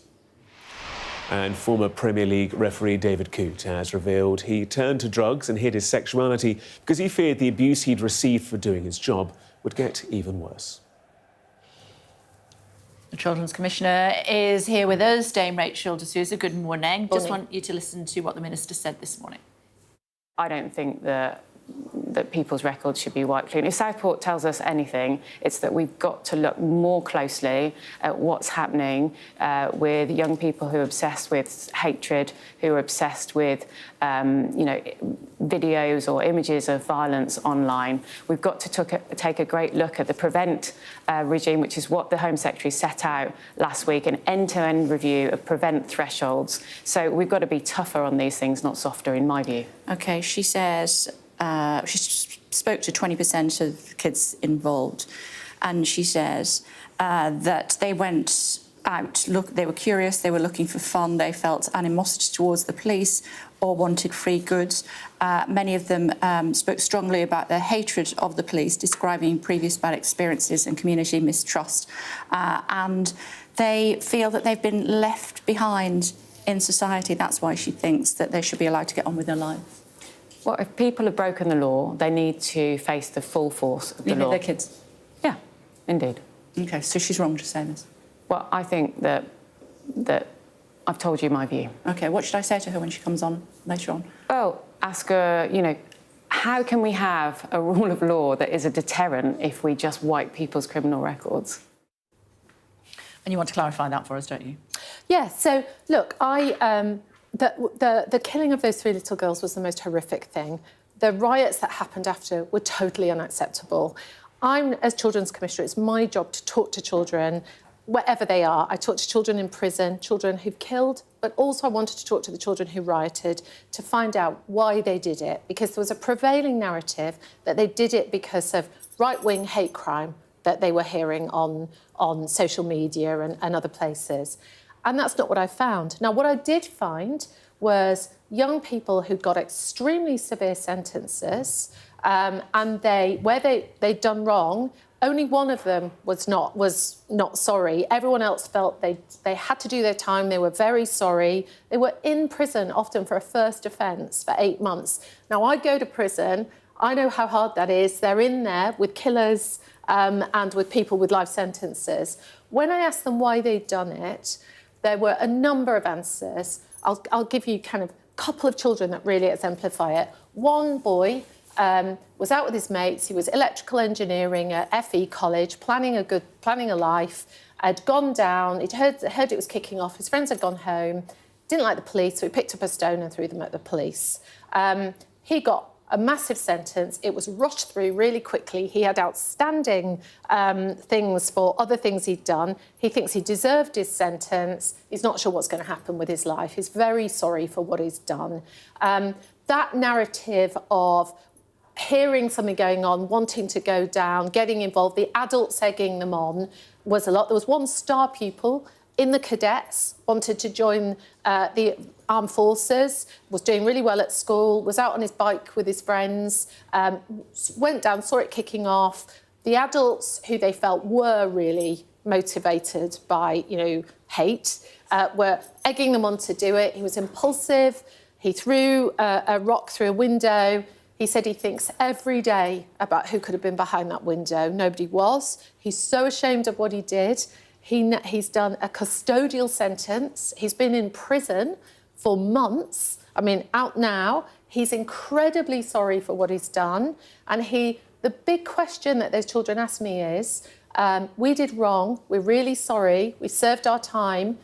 But am I going to be able to have a life now? Am I going to be able to get a job? I'm not. What's going to happen? And when I ask them what needs to happen, they don't talk about anything for them. They talk about being in communities where they're poor, where there's nothing to do. I really want to see us try to rebuild in terms of adults getting involved in their lives. Now, there was also the first wave of riots. The policing was very heavy-handed and not child-centred in the legal system. Children were kept in cells overnight, arrested by 10 police, even though they'd given their names in and agreed to come in cells overnight, rushed through the courts, couldn't tell the judge what they wanted, solicitors telling them to plead guilty as if they were adults. In some of the later ones, you had Manchester Police and Cleveland Police and Youth Justice Services doing fantastic child-friendly policing. They were really good. They got their act together. Those kids were doing community sentences, working with Help the Aged, with, for hours and hours a week, doing courses, understanding, people and what had happened, and really trying to put things right. All the children wanted to put things right. I worry we don't listen to working class kids enough. We've seen it with the grooming gangs issue. We're leaving them, they're feeling left behind. We need to get involved in their lives and try and make things better. And I feel really strongly about this. So what do you want to happen to these kids then? Well, they've done their time. They will come out and they will carry on.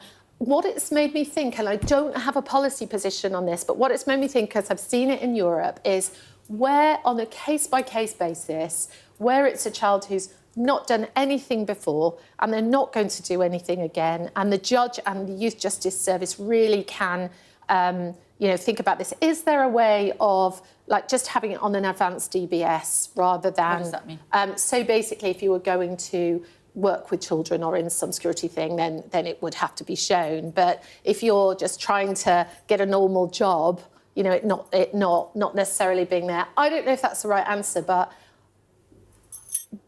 if you were 14 and did something, should you, and it really was by mistake, the only thing you'd ever done, and you've been to prison for it, should you at 35 be paying the price? Let's see what the government does as a response to your latest report. Rachel D'Souza, thank you very much indeed. Thank you. Bear with me 1 second. Keir Starmer and Rachel Reeves have made growth the top priority of the government. We expect to hear the Chancellor make a major speech tomorrow on how she intends to get the economy moving again. Sam is here with us. You told me about this speech yesterday, didn't you? Yes. But Keir Starmer, if you listen to him closely, seems to me to be promising the earth in the last few days. He said, before too long, you will see new roads, new railways, new nuclear plants, new houses and new towns. The question that we are asking today is that realistic as part of our new series on the battle for growth? These lush fields are the front line of the nation's new political battleground. The government wants far more of this: homes, roads and other big projects. But all over the country, local campaigners are already digging in. That really is unacceptable. It's undemocratic, it's aggressive and a disaster. Please fight to stop this. It should not be built on the Greenbelt. It's a nationwide chorus of opposition. I think we need the Greenbelt. Silencing all these voices won't be easy. A local campaign here in Marks Tay in Essex has fought against development for 5 years. Ministers point out this government's house building target hasn't been met since World War II. On Wednesday, Chancellor Rachel Reeves will reveal her plan to remove the hurdles to building in places like this. But campaign groups won't get out of their way. So when you look at the government proposals, what concerns you so much? Well, it's a war on nature, it's a war on communities, and it's not actually solving the problems that need to be solved. People aren't going to shut up and let this happen, so I think there's going to be a huge amount of pressure on the government going forward. This shows the scale of that pressure. Over 700 local campaigns against building projects dotted all over the country. From opposing a solar plant in Lincolnshire to new roads in Shropshire. The majority are targeting proposals for new homes, including many in the capital, and major redevelopments in one of the country's most built-up areas. The fight against this project on London's South Bank went all the way to the High Court, delayed it by 3 years and added millions to the cost. And that is exactly what this government is trying to avoid, which is why it's proposing 3 big changes. That means 3 big fights. Changing the laws that protect our environment, overhauling the rules that mean that developers have to consult far and wide, and limiting the ability of communities to object in the courts. Each change brings an army of opponents, but without that, will this government ever bring growth? There are allies that say that growth can still be green. This does not mean watering down protections for nature. Under the current regime, we are failing to protect British species. Successive governments have grappled with this problem over decades and failed to deliver the reform that we need. Why? Because NIMBYism is one of the strongest political forces in the country. This government wants its legacy to be buildings and roads on these fields. They say opponents are slowing down the nation's progress. The battle for growth is just getting started. How much can they achieve? That, Kay, is the question. Look, potential opposition from so many different places. You saw it in the film. Labour MPs currently on board, but when they look at their majorities in local campaigns, that'll get harder. We've got some exclusive polling from YouGov saying that 55% saying it's more important we protect the environment than get on with development. And there hasn't even been a big campaign by nature and environment groups. I think if the government continues with their current approach, which is to be very robust, then that might come. In which case, this big fight to get it on the statute books, to make it law, to implement it, gets a lot harder. OK, for now, thank you. Sacked Premier League referee David Coote has revealed he hid his sexuality because he feared the abuse he received for doing his job would get even worse. We'll get more on that with Rachel in just a moment or two. We've had a quote from him as well. And we're also going to be telling you about Boyzone. They were one of the biggest boy bands of the 90s. There's a new Sky documentary, so stay tuned for more on that. Before that, though, here's Rachel to tell me about this referee, sacked referee. He's in the Sun newspaper this morning. Yes, he's given a large interview, quite wide-ranging interview to the Sun newspaper, and this is the first time he's spoken out since he was first suspended in November and then sacked in December. And this is the former Premier League referee, David Coote. Obviously, He officiated more than 100 top-flight games. He was a well-known figure in the world of football, but suspended, as I said, at the end of last year after a number of highly controversial videos were leaked online and shared really widely. In one of them, he insulted the former Liverpool manager, Jurgen Klopp.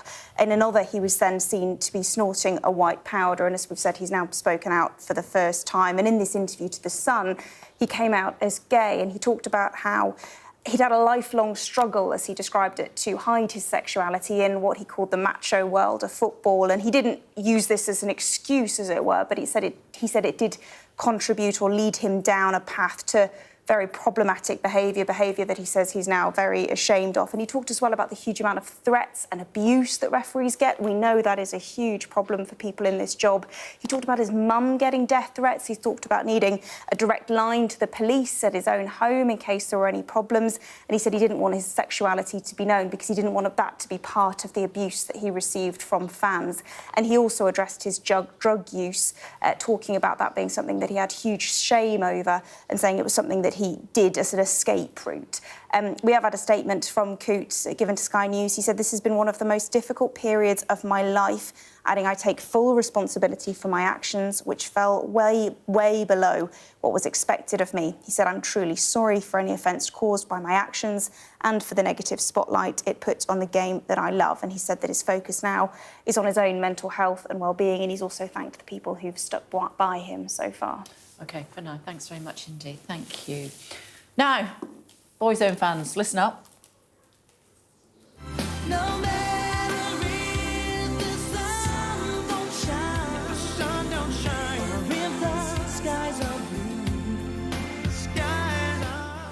The Irish boy band had a host of hits, including No Matter What. They sold 6 million albums in the UK, 25 million worldwide.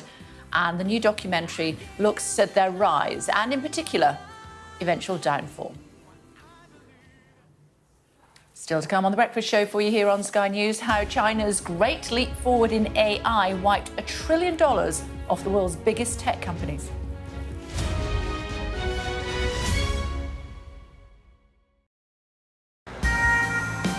This is how you travel when the mafia wants to kill you. He's almost given up his own freedom, but that's the price he's willing to pay. Here, they don't just arrest and Ndrangheta mafia members, they also live among them. Time after time, I've seen the devastating impact of extreme weather and climate change. We don't have much snow at the moment. They've had a warm spring and exceptionally hot summer, and that means they're expecting to lose more than 3 times the amount of ice than they usually do. Flames are still forcing people from their homes and leaving many questioning their futures. Here was my life. We have nothing. I can't say anything, it's so sad. This disaster is testing the resolve of everyone on this island. The only way out now is by boat. Everything you see is devastated, and the misery being felt by people living here is repeated in towns and villages across Central Europe. Sky News, get the full story first. Turkey is burying its dead. The loss is profound. Whole families died in this collapse, generations wiped out. The violence has penetrated the heart of the city rather than being contained to the estates around the edge, and that speaks to the level of anger being felt here. In Sweden, police have seized a lethal stash. This is just a small sample of the deadly arsenal taken off the streets. This is an example of an advert, really. Anyone of any age could say, "I'll do that for £1 million," and then have to go and shoot someone. Yes. I'm Siobhan Robbins, Sky's Europe correspondent based here in Berlin. We arrive. A secret hospital hidden in the Myanmar jungle, treating the victims of this bloody war. This is Myanmar today. Its military rulers don't want the world to see, but we have. I fight for my own future. I fight for my generation's future. This is an actual crime. They don't care for that. Myanmar army is only a couple of kilometers away. So this is a major humanitarian disaster.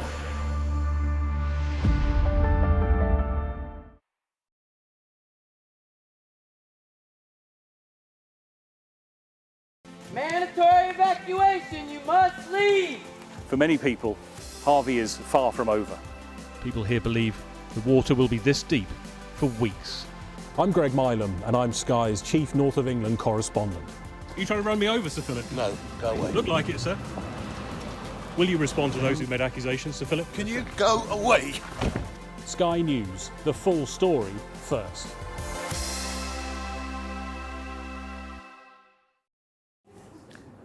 Hello again, everybody. Welcome back to The Breakfast Show here on the Sky News. I want to talk more about the new advances in AI from China and also something about meme coin, which I don't really understand, but Sid, who is here with us, will explain it to us in more detail.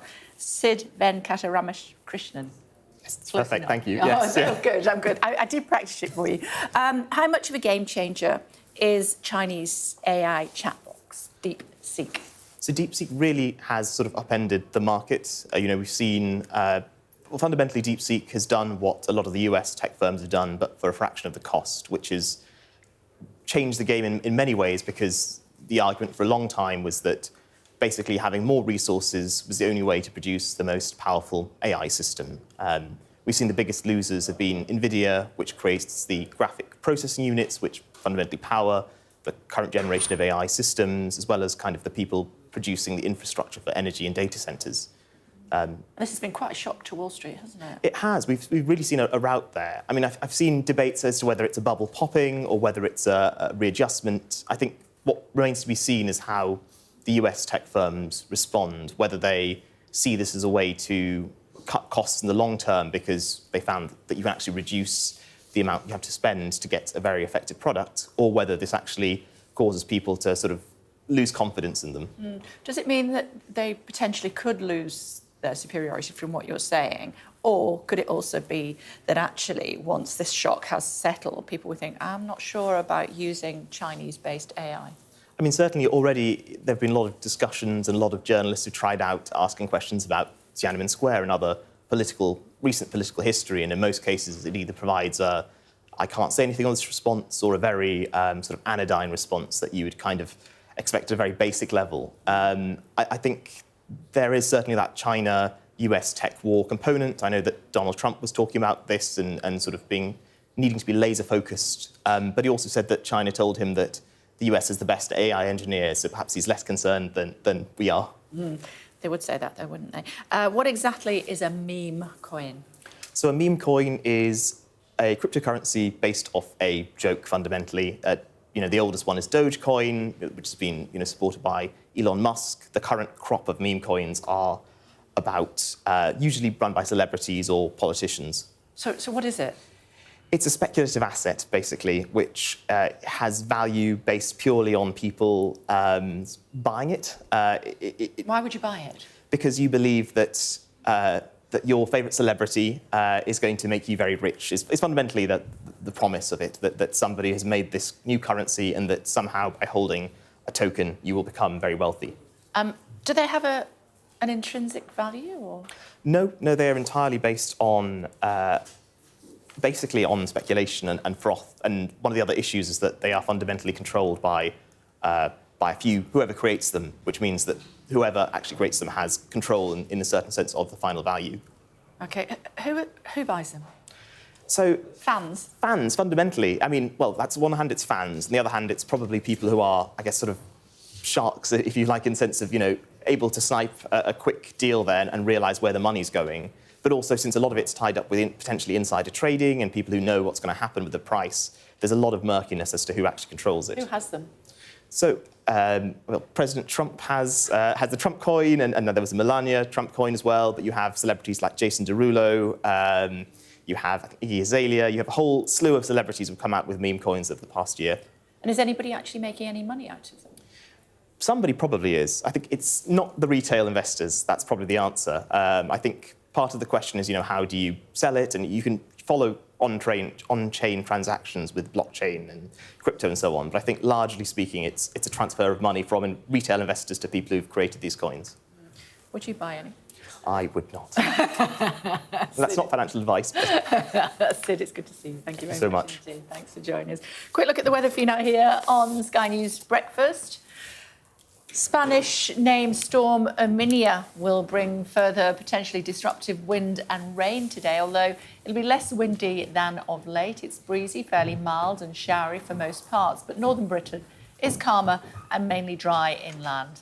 It'll be quite cloudy this morning with further heavy showers or more prolonged rain, but southern Scotland, northern England and Northern Ireland look mainly dry. Strengthening winds will bring gales back to the south and the west.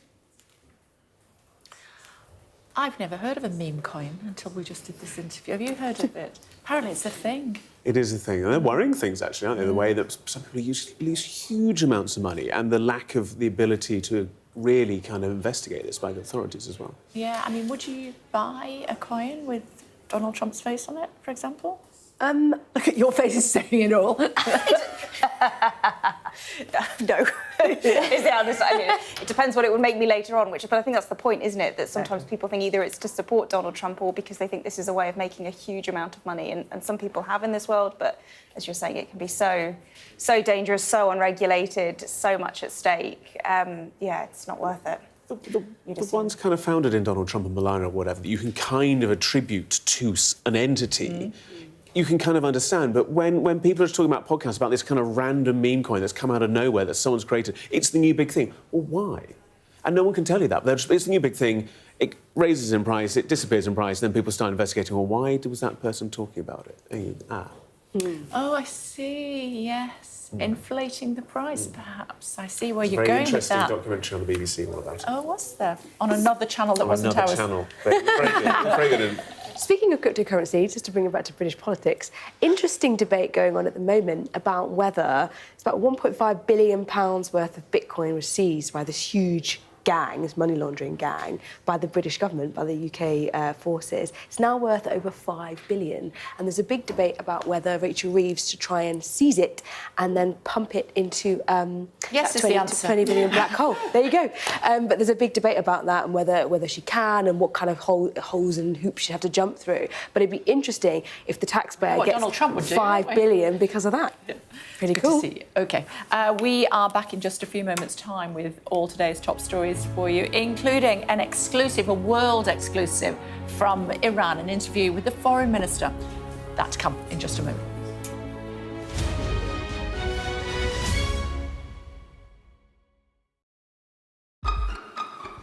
We've got your Sunday mornings covered.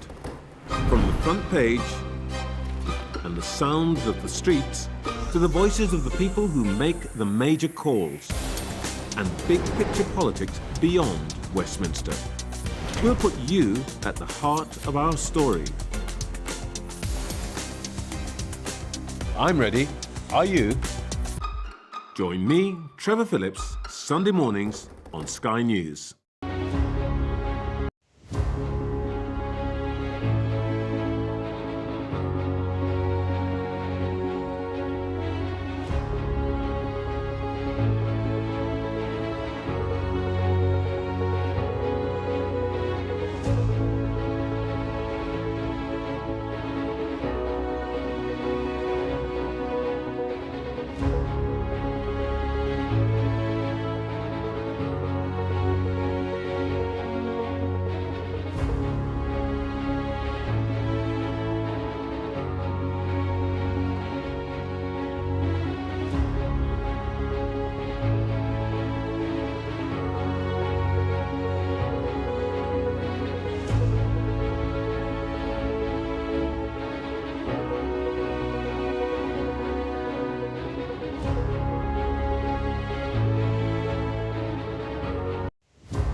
Good morning, everybody. It's 9 o'clock on today's programme. A world exclusive. Iran's foreign minister speaks to Sky News and issues a stark warning to Israel. Well, should children caught up in the riots have their records wiped clean? Well, we'll look at the divide between the government and the Children's Commissioner. Plus, sacked referee David Coote opens up on his drug use and a lifelong battle to hide his sexuality. Plus, as the old saying goes, Mum's gone to Iceland, but who's working on the checkout? We'll be hearing about plans to sentence low-risk criminals to work in supermarkets. It's Tuesday, the 28th of January. I'm live in Tehran, where the country's foreign minister has told Sky News in an exclusive interview that Israel and America would be crazy if they were to attack Iran's nuclear facilities. Any attack to our nuclear facilities would be faced with an immediate and decisive response. A divide emerges between the Children's Commissioner and the government over whether young people were punished too severely for last summer's riots. Well, if people have broken the law, they need to face the full force of the Even law. their kids? Yeah, indeed. If you were 14 and did something, should you, and it really was by mistake, the only thing you'd ever done, and you've been to prison for it, should you at 35 be paying the price? Also ahead, China's great leap forward in AI wipes $1 trillion off the world's biggest tech companies. Hi, I'm Keith. And I'm Ronan. So we're Boyzone. After 30 years, I think now's the time to talk about it. And a new documentary about Boyzone premieres in London, promising the truth about their split, no matter what.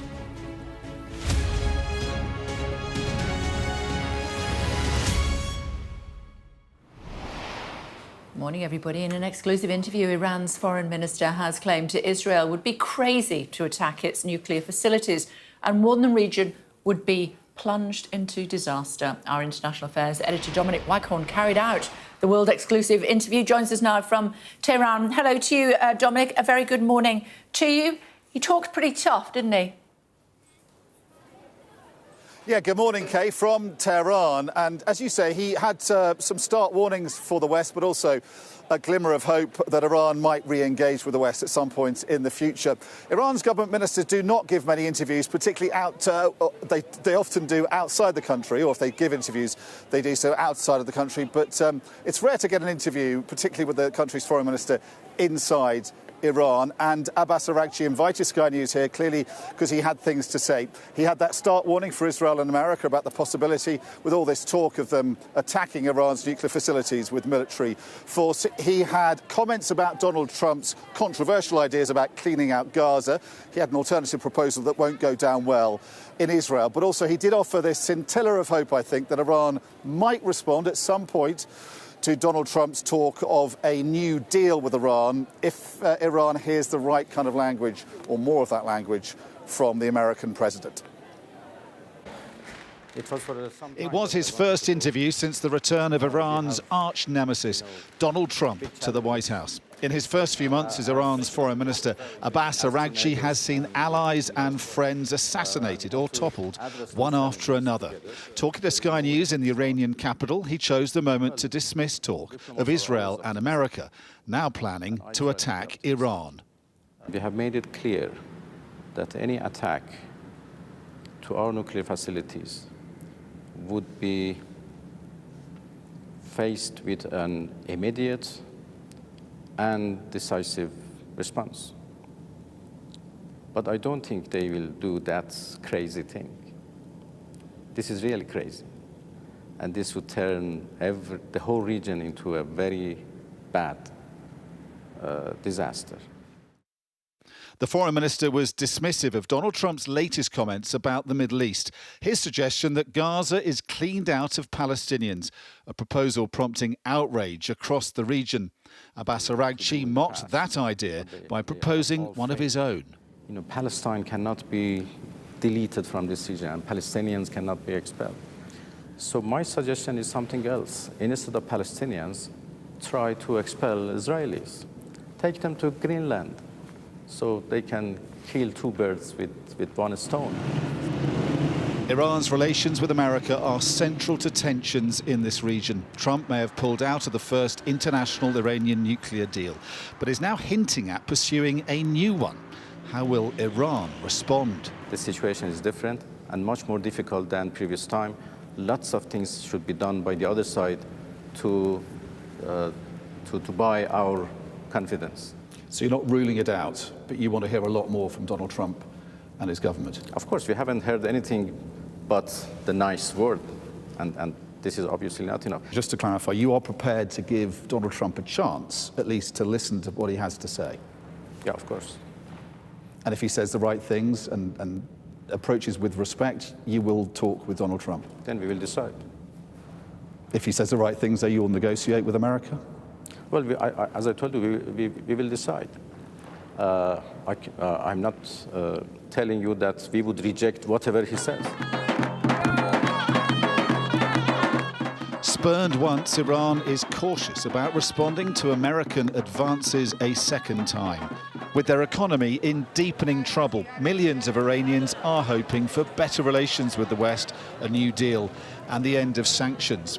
But with such little trust on all sides, making progress towards any of that will be hugely challenging.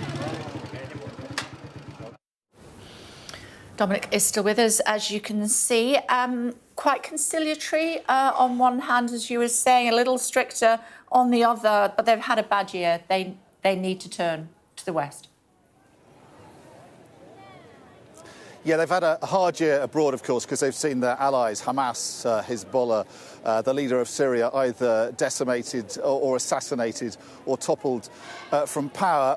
And Abbas Araghchi wouldn't really talk much about that. He said these are things that happen. He admitted, though, that Hamas and Hezbollah have been damaged. But I think the thinking is that they'll need to have a complete rethink about their strategy, how they operate in the region, but also back home, because domestically the Iranians are having a very hard time economically. Inflation sort of pushing 50%, youth unemployment 20%. The currency has gone as low as it's ever been in the last week or so. And if you talk to Iranians, and they're pretty shy, Kay, about talking to you on camera, they're worried about getting into trouble, but they are forthright off camera about the situation they're in, particularly the young. They just say they don't see much hope. Many of them are trying to leave the country, and they know that the greatest hope of things getting better here is some kind of deal with the West. And they look at Donald Trump as the man who pulled America out of the first tortuously negotiated Iranian nuclear deal, but they still see hope with him. They see him as a businessman, and they also see hope in what he said recently about a deal with Iran, another deal, being a nice idea. But from what they're hearing from their government is a note of caution, because the Iranian government, as we're hearing from the foreign minister there, knows that it's had its fingers burned once in the past. It signed a deal, and America just walked away from it. So they're encouraged, I think, to some extent, the officials, by what they're hearing from Washington, but they want to hear a lot more from Donald Trump to convince them it is worth getting back into negotiations with the West, and that will give their people hope of better times here. But there's a hint of a crisis as well looming. They know the Europeans are threatening to continue sanctions, and some in the Iranian government would like to build the bomb in response to that. So hope, but also I think a lot of concern and a sense that any progress will be extremely difficult to achieve in the future. OK, for now, thank you, Dominic, thank you. And you can watch the extended version of Dominic's interview with the Iranian Foreign Minister throughout the day here on Sky News.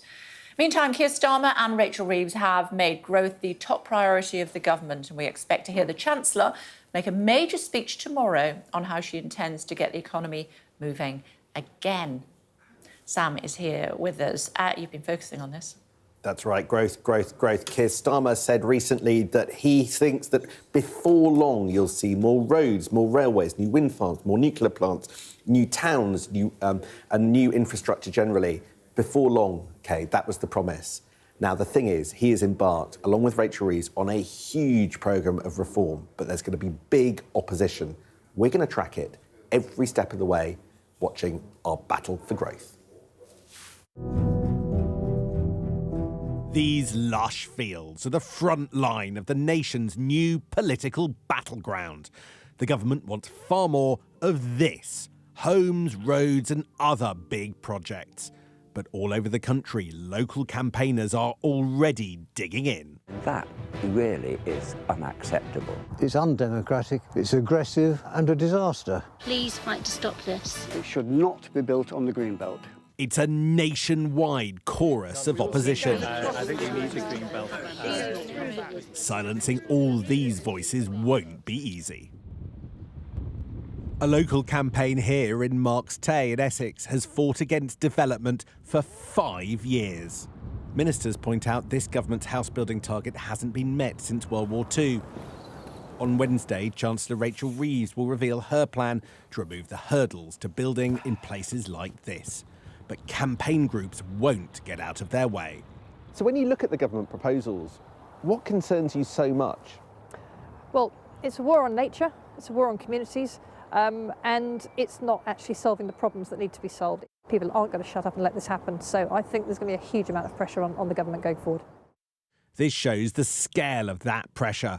Over 700 local campaigns against building projects dotted all over the country. From opposing a solar plant in Lincolnshire to new roads in Shropshire. The majority are targeting proposals for new homes, including many in the capital, and major redevelopments in one of the country's most built-up areas. The fight against this project on London's South Bank went all the way to the High Court, delayed it by 3 years and added millions to the cost. And that is exactly what this government is trying to avoid, which is why it's proposing 3 big changes. That means 3 big fights. Changing the laws that protect our environment, overhauling the rules that mean that developers have to consult far and wide, and limiting the ability of communities to object in the courts. Each change brings an army of opponents, but without that, will this government ever bring growth? There are allies that say that growth can still be green. This does not mean watering down protections for nature. Under the current regime, we are failing to protect British species. Successive governments have grappled with this problem over decades and failed to deliver the reform that we need. Why? Because NIMBYism is one of the strongest political forces in the country. This government wants its legacy to be buildings and roads on these fields. They say opponents are slowing down the nation's progress. The battle for growth is just getting started. Got a lot to do, hasn't he? That's right, and can he do it is the big essay question. That's why we've launched this focus on the battle for growth, because we're at the stage where the government's come up with proposals, but we haven't seen the letter of the legislation. It hasn't gone through either house of Parliament. We don't know the strength of the opposition amongst environment and nature groups. Clearly, all those local groups are gearing up, as you saw in our film, in order to oppose what the Prime Minister and Rachel Reeves are doing.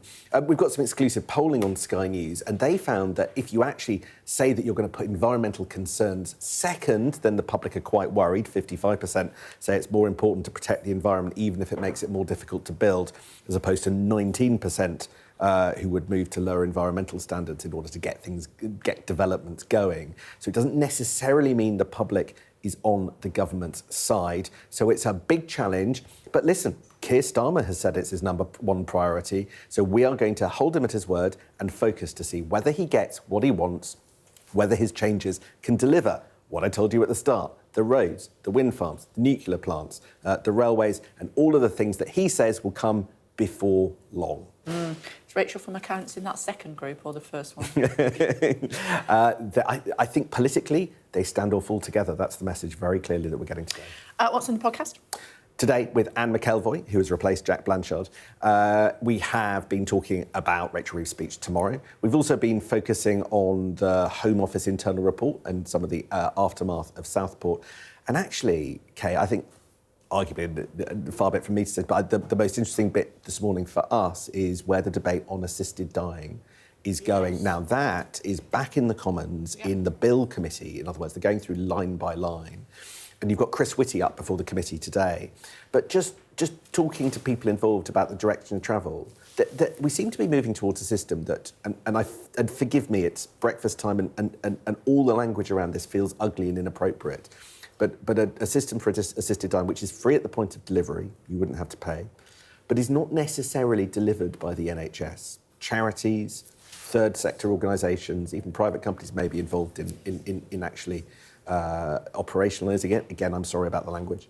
But also maybe it's a service that could be delivered at home. These are the discussions that are being held behind closed doors. They're not discussions I actually was particularly aware were being had. Some of that felt like a bit of a surprise to me. Others more involved in the debate might have known that. But I think what all of that tells you is that we have had a big chunk of talking about this before Christmas, but there's a lot of discussion, not just in Parliament, but more broadly, about the kind of thing, if we go down this route, that we're going to see.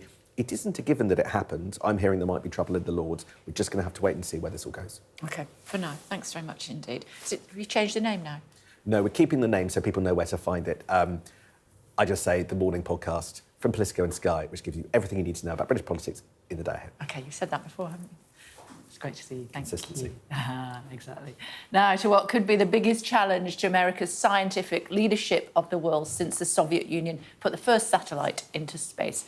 China's leap forward in AI has been described as a Sputnik moment, stunning Silicon Valley and wiping $1 trillion off global stock markets. The release of DeepSeek AI from a Chinese company should be a wake-up call for our industries that we need to be laser-focused on competing to win, because we have the greatest scientists in the world. Even Chinese leadership told me that. They said, you have the most brilliant scientists in the world in Seattle and various places. But Silicon Valley, they said, there's nobody like those people. This is very unusual when you hear a DeepSeek, when you hear somebody come up with something. We always have the ideas. We're always first. Tom is with us. You're doing what I was doing earlier. Yeah, what's going on? I'm just reading this as we talk. But apparently, DeepSeek is saying there have been malicious attacks on their services. What are you reading now? They're temporarily. It's just been forwarded to me by colleagues. So I'm going to have to look into that to give you a little bit more detail, I'm afraid. Okay. But that could be an interesting development. Yes. What's going on there? I mean, I don't know whether it makes sense or not. I'll have to look into it. But let's get back to the reason we're talking about DeepSeek and why they're of interest. This is, a huge shake-up because up until the weekend, really, the story for the development of these massive, powerful and potentially future-altering AI models was to get them better, they had to be bigger and require more and more compute. As you scaled them up, they would need equivalent amount of added computer power. That meant companies like NVIDIA, which makes the powerful graphic processing units that these AI models like best to be trained on, there'd be an increasing, insatiable demand for their products, and hence a valuation last year, I think their price went up to $3.2 trillion, the most valuable company ever. And here at come along DeepSeek, a Chinese AI company, and they've sort of shown that that isn't necessarily the case. You can do a lot of very clever AI, almost as good as the best state-of-the-art offerings from companies like OpenAI in the US, with a lot less computing power. Give you an example, their newest model, R1, they're claiming was trained with just 2,050 video gaming quality graphic processing units that aren't subject to restrictions in China. OpenAI are thought to use about 10 to 16,000 of the very state-of-the-art chips to do that. So a lot more efficient. Although there are people now suggesting that possibly in the development phases of previous models, they might have invested, maybe $500 million equivalent in developing their models, not the 6 million that we've seen quoted around this particular one. So they've spent a bit of money, but they're certainly doing it way more efficiently because they've just sat back and thought more carefully about how do you design a model to run more efficiently without that need for compute to stay ahead. And that's a big shake-up for that industry. Potentially, the Americans, were they overthinking it? Andrew, our producer, pointed out to me earlier that Americans, NASA, going into space, they spent gazillions on this pen so that it could be written upside down or whatever, whereas the Russians used a pencil. True. I think history is replete with examples of sort of American excesses when it comes to science and engineering. But it would be, I think, wrong to ignore the fact that a lot of what the Soviet Union achieved during the space race, and also we can see as China has done here, they are building this on the strength of international expertise in those fields. And America is really and remains the sort of driving force in that. Some of the best, Donald Trump wasn't wrong when he said some of the best AI scientists are still in America. But Chinese scientists are also extremely good. Their engineers are very good, and they learn from Americans, and they come up with their own ideas, and they build on it. It would also be wrong to say that we're not going to need huge amounts more computing power to do ever more interesting things with AI. But what this is showing from a kind of commercialization point of view, how much compute do you really need to do the sort of everyday jobs most of us would need an AI to do? I think what DeepSeek have shown is if you think differently about the problem, you can get there a lot more cheaply and more with a lot less energy and a lot less resource behind it. And that's why there's been this big valuation shake-up. The return on the investment for someone like OpenAI may be not as clear now. And I think they're the ones who are mostly going to suffer from this. NVIDIA will recover. They've lost a lot of value, but their products will still be highly desirable. It's that sort of, do we really need to make every single... do we all need a Rolls Royce in our pocket when all we need to do is get from A to B, I think is what the question will be.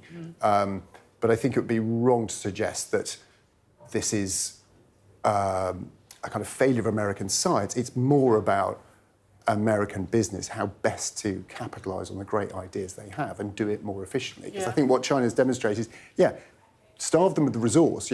America put restrictions on these tools, these chips, this hardware.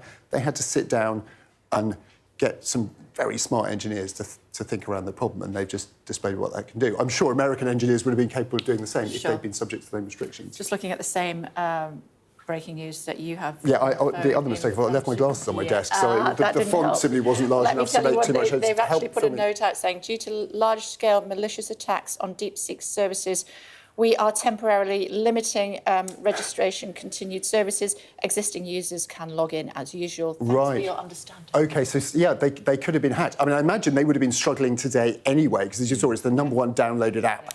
OpenAI, when they first launched their ChatGPT, they also had to restrict access because it was just so popular for a period. People are watching the news this morning thinking, well, what is this thing? Yes. They were probably struggling anyway, but if someone's also had a go at their servers or some sort of bot network to put in multiple fraudulent requests, that probably would have a very immediate negative impact. So we'll be looking into that one. OK. Yeah. Find your glasses. I will. Thanks very much. Thank you. Gareth is here with all today's top stories. Yes, bring up soon some of the day's other stories. Now, live images from Gaza, first and foremost, as health authorities there say hundreds of thousands of people have crossed into Gaza City since Israel allowed people to move back into the north of the enclave following the agreement on a ceasefire. These are live images, like I say, today from northern Gaza. US President Donald Trump has signed several executive orders aimed at reshaping the US military. One such order bans diversity, equality and inclusion initiatives, while another tasks officials with creating a policy on transgender troops. More than 8,000 service members who were discharged for refusing the COVID vaccine have also been reinstated by President Trump. A West End performance of The Tempest starring Sigourney Weaver was cut short after two Just Stop Oil activists took to the stage. The demonstrators held up an orange banner and let off, as you can see, a confetti cannon before being stopped by security and booed by the audience.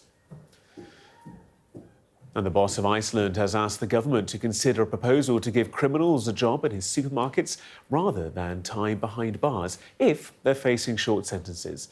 The idea is in its early stages, but former prison governor John Podmore told us he thinks it's a good plan to deal with overcrowding and the rehabilitation of offenders. A huge proportion of people going into prison are unemployed, and a huge number of people being released are coming out unemployable because prison is making them worse. So this is an excellent idea, and I do hope it's grabbed by both hands by ministers and taken forward. So criminals on the tills Potentially. at Iceland. Yeah. I used to work on the till at Asda, and the meat counter. I'm just putting that out there. I didn't realise we had that together. Well, I used to work on a meat counter as well. Did you? I used to enjoy it. It was great. Yeah, great place I to work. didn't mind it until I got locked in the big fridge, and then I wasn't happy after that, as you can imagine. Still to come on The Breakfast Show for you here on Sky News. We'll be speaking to the former head of the British Army about the UK's defence spending.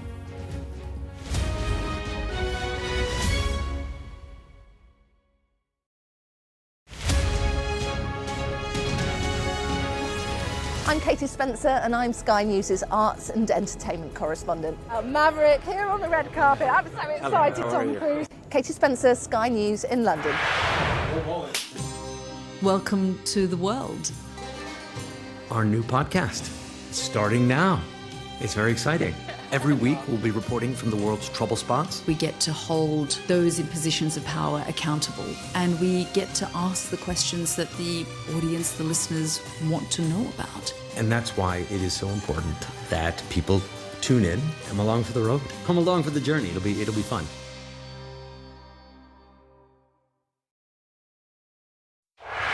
I'm Siobhan Robbins, Sky's Europe correspondent based here in Berlin. In Sweden, police have seized a lethal stash. Anyone of any age could say, I'll do that for £1 million and then have to go and shoot someone. Yes. Sky News, the full story first. I'm Greg Milam and I'm Sky's Chief North of England correspondent. This is insane. This was a bustling residential area. I'm Yusra Al-Bagher, Sky's Africa correspondent based in Johannesburg, South Africa. How difficult is this to police tonight? Off the scale. I'm Dan Whitehead, Sky News' West of England and Wales correspondent. Play Sky News. From the Sky News Centre at 7. Now that you're up to date, we can go into a bit more detail. Things can change incredibly quickly. Taken by surprise. Have you ever known a moment like this in British politics before? Yes. Cheers. We'll start with breaking news. Let's get the latest on the ground. So, by the end, we'll hopefully all understand what's going on in the world just that little better.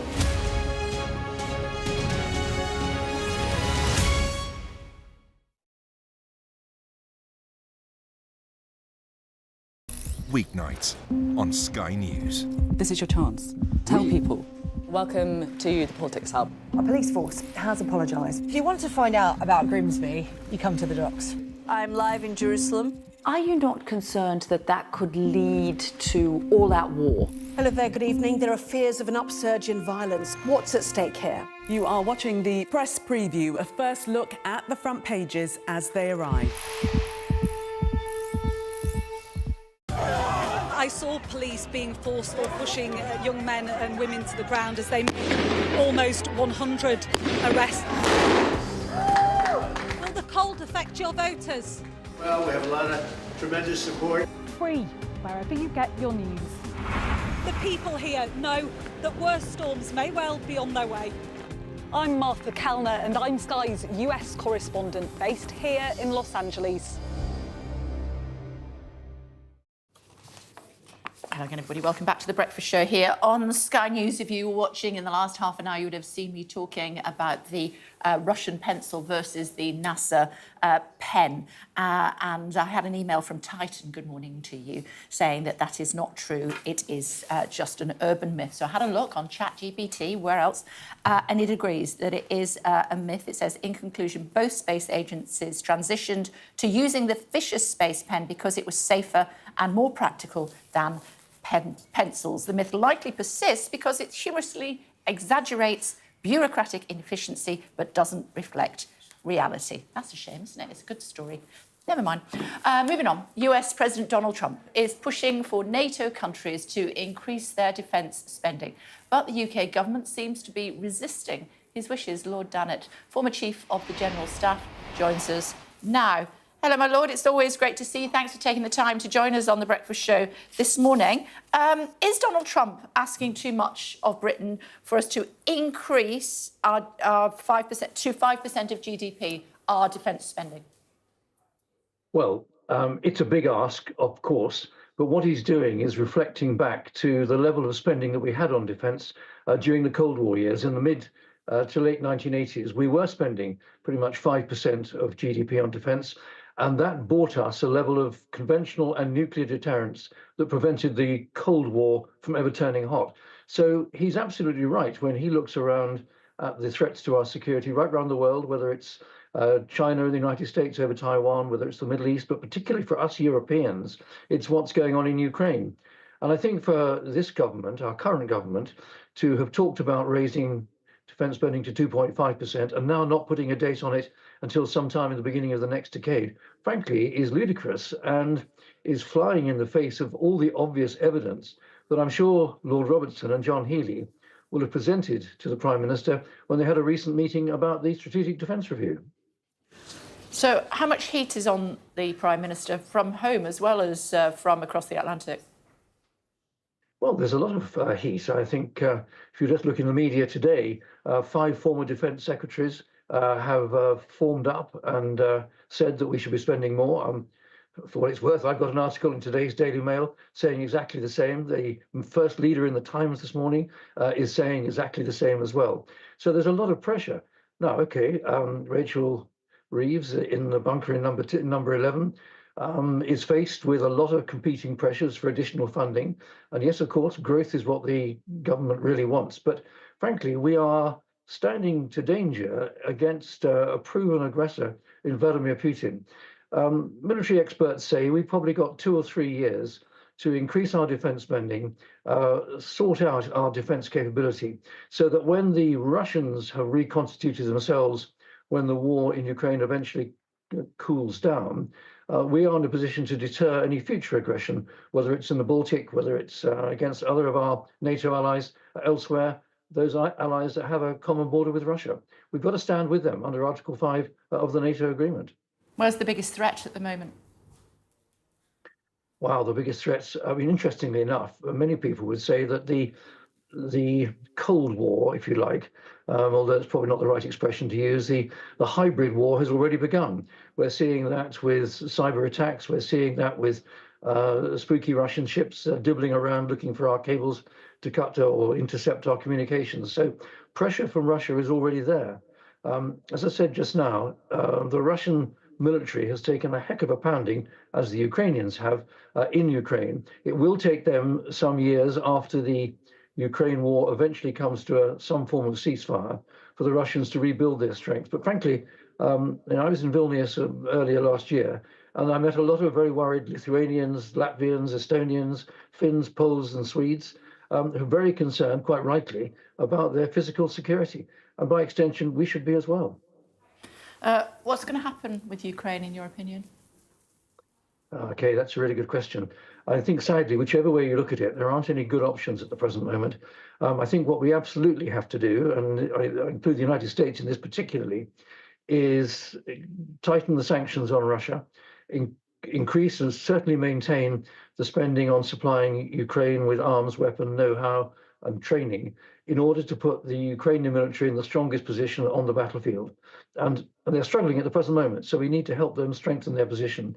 Because at some point in the not too distant future, I think Trump will put some pressure on Zelensky and negotiations of some sort will start. They'll be very ugly negotiations. It'll probably have to accept that 20% of Ukrainian territory, at least for the time being, is under Russian control. But if a ceasefire could be agreed with security guarantees from the West sufficient to dissuade Russia from any further aggression, then at least the Ukrainian people will have a chance to stop dying in the numbers that they are and start to think about reconstructing their country. And just a final thought, Trump would have us believe, President Trump, that he has influence over his buddy, President Putin. What do you think? Well, he likes to think that he's a deal maker. He'd like to think he can have a straight up and down one-to-one with Putin. I'm sure they'll have that conversation. Whether, in fact, it'll actually do much good, frankly, heaven knows, because I don't. Okay. It's always great to see you, my lord. Thank you for taking the time. Thanks, Kay. Thank you. Still to come on The Breakfast Show for us here on Sky News. It's Tuesday morning, not even a month in office, and Donald Trump is already causing a stir. But should we be rolling the red carpet out for him?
And again, everybody, welcome back to The Breakfast Show here on Sky News.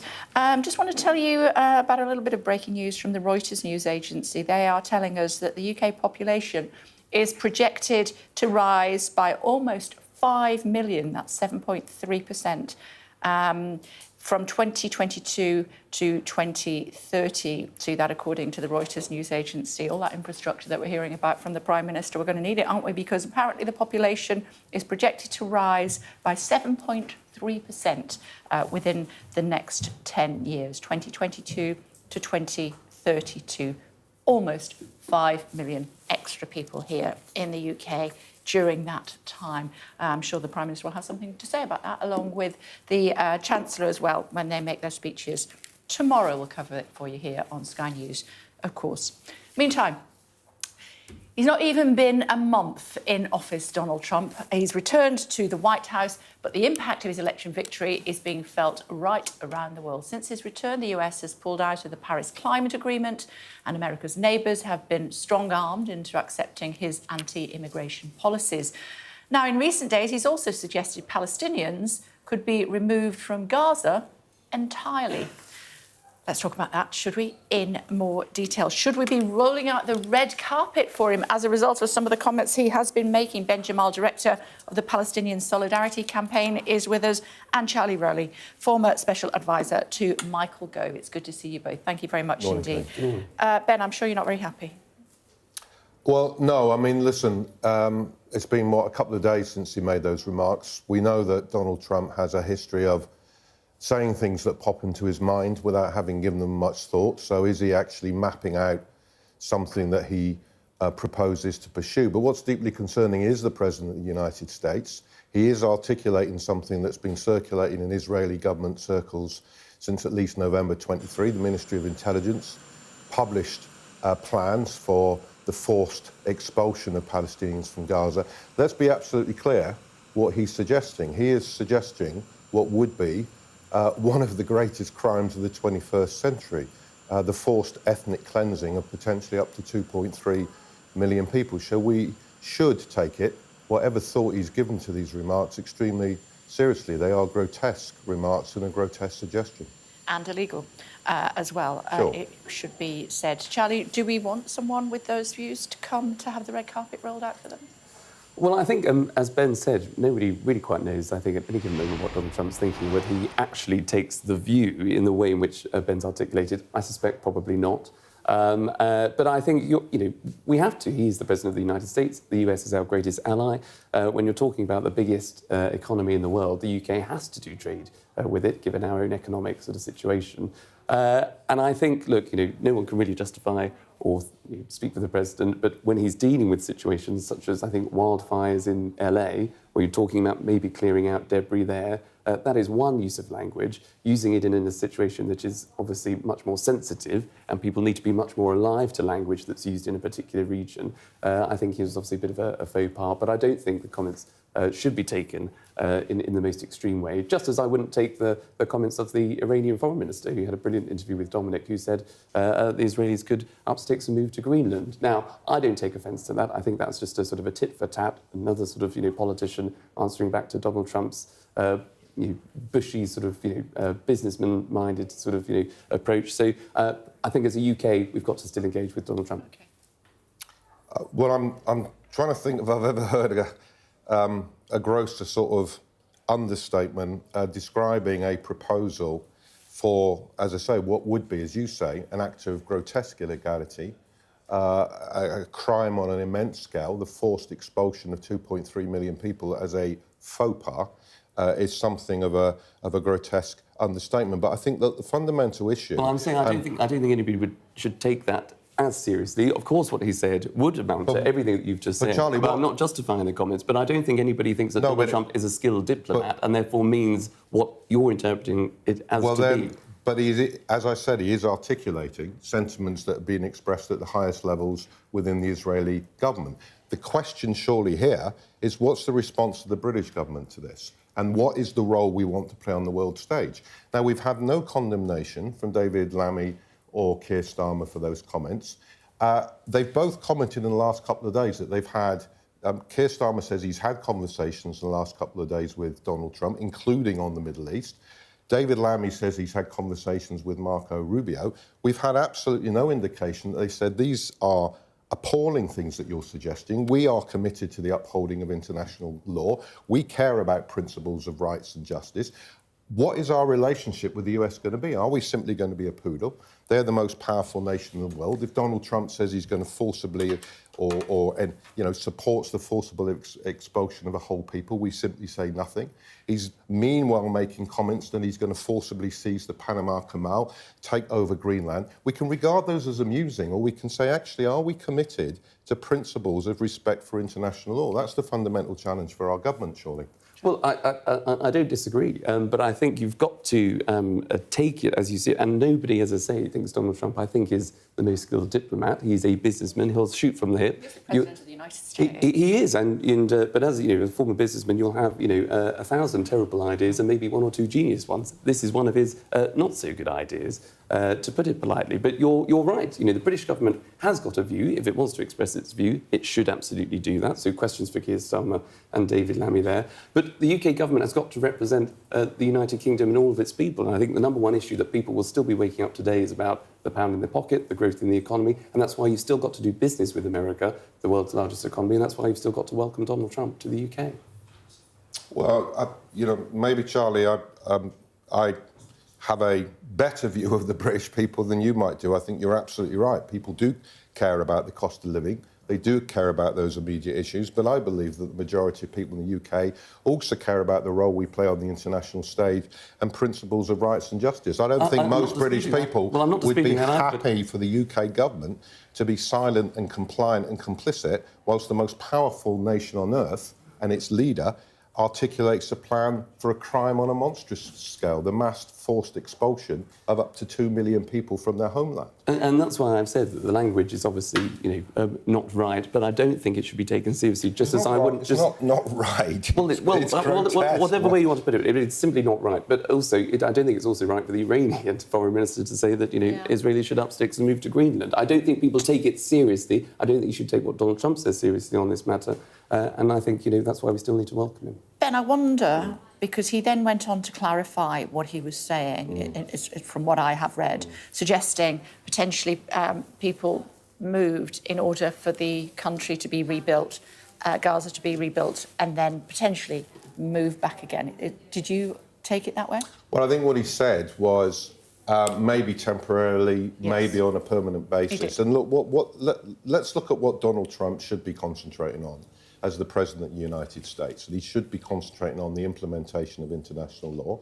He should be saying the priority at the moment is the full implementation of the ceasefire. He should be challenging Benjamin Netanyahu, who's saying, no, this is a temporary ceasefire, an opportunity for us to rearm and come back with renewed force against Gaza. He should be identifying the need for an increase in aid coming into Gaza, for the rebuilding. 70% of the homes in Gaza are destroyed or severely damaged. Yes. So all of those are the fundamental issues. And then he should be concentrating on how do we deal with the root causes of all of this, which is the ongoing oppression of the Palestinian people, the ongoing siege of Gaza. The UN recently produced a report that said if the siege is not lifted, remember that was going on 17 years before October 2023, given the scale of destruction, if the siege is not lifted, the UN says it will take 350 years to rebuild Gaza. Those are the priorities, the well-being of the Palestinian people in Gaza and their fundamental rights.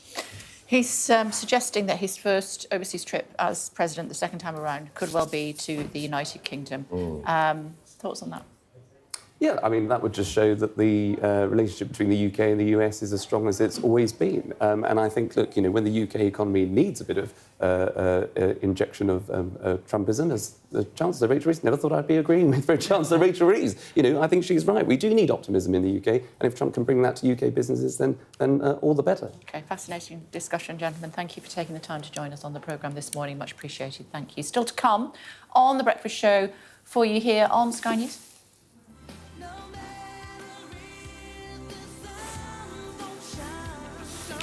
Quiet, aren't they?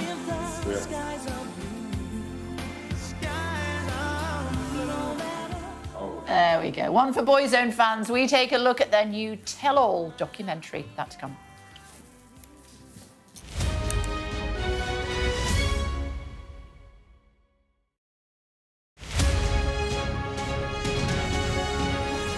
I'm Katie Spencer and I'm Sky News' arts and entertainment correspondent. Maverick here on the red carpet. I'm so excited, Tom Cruise. Katie Spencer, Sky News in London. Welcome to the world. Our new podcast, starting now. It's very exciting. Every week we'll be reporting from the world's trouble spots. We get to hold those in positions of power accountable, and we get to ask the questions that the audience, the listeners, want to know about. And that's why it is so important that people tune in, come along for the road, come along for the journey. It'll be fun.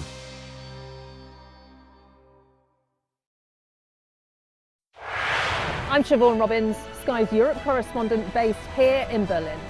In Sweden, police have seized a lethal stash. Anyone of any age could say, I'll do that for £1 million and then have to go and shoot someone. Yes. Sky News, the full story first. I'm Greg Milan and I'm Sky's chief North of England correspondent. This is insane. This was a bustling residential area. I'm Yusra Al-Bagher, Sky's Africa correspondent based in Johannesburg, South Africa. How difficult is this to police tonight? Off the scale. I'm Dan Whitehead, Sky News' West of England and Wales correspondent. Play Sky News. From the Sky News Centre at 7. Now that you're up to date, we can go into a bit more detail. Things can change incredibly quickly. Taken by surprise. Have you ever known a moment like this in British politics before? Yes.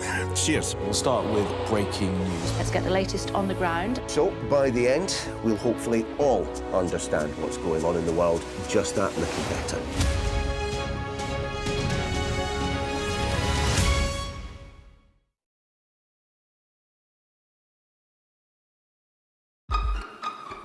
We've got your Sunday mornings covered. From the front page and the sounds of the streets to the voices of the people who make the major calls and big picture politics beyond Westminster. We'll put you at the heart of our story. I'm ready. Are you? Join me, Trevor Phillips, Sunday mornings on Sky News.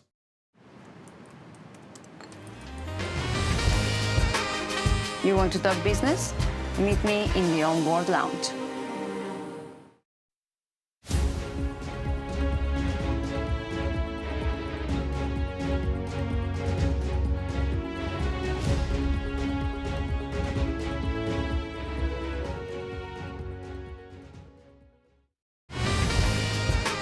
Fly Emirates, fly better. Now, in the last few moments, we've heard from the Prime Minister, Sir Keir Starmer, who has again highlighted the government goal of growing the economy. What I will say is that growth is the number one priority of this government. Economic growth, wealth creation, making sure that people are better off. Of course, we also have climate commitments, but growth is really important to our agenda. That's why I've had this engagement this morning. That's why I've got a big speech coming up from the Chancellor. I had a very good engagement this morning with a number of CEOs from a number of sectors about how we turn the economy around, get the growth that we need, which I'm absolutely certain we can get, but most importantly, for people watching and listening to this, to make sure that they feel better off as a result. Very well lit there, isn't he? Looks great. He's talking about all this infrastructure that's going to have to be built over the next 10 years. Looking at the latest figures from Reuters and the population, we're going to need it. Look, he's doubling down in that interview there with my colleague Ali Fortescue because there's a housing crisis, there's an infrastructure crisis, and he is telling us he can do something that none of the previous handful of prime ministers were able to do, which is build, build, build. But, Kay, he's going to need to, because as you mentioned, the ONS, the Office for National Statistics, have just done population projections. They say that by the middle of 2032, the UK population will be 72.5 million. That's up from 67.6 million. And that increase almost entirely due to net migration. Now, obviously, the government are doing things about net migration, trying to bring it down, but that's the path that they see. We will see, actually, some of the changes announced by the last government, implemented by this one, might have a difference. But the bottom line is we are going to need more schools, hospitals, roads, railway, and it has proved beyond the capability of previous Prime Ministers to do. Keir Starmer thinks he's different. Is he? Well, let's stay tuned and find out, obviously, following your reports throughout and your podcast as well. And just because you've been so good today, here's some Boyzone for you. Thank goodness.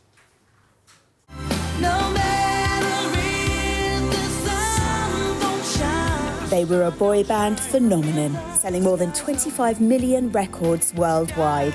Now Boyzone are back with what they say is an honest account of their time in the group.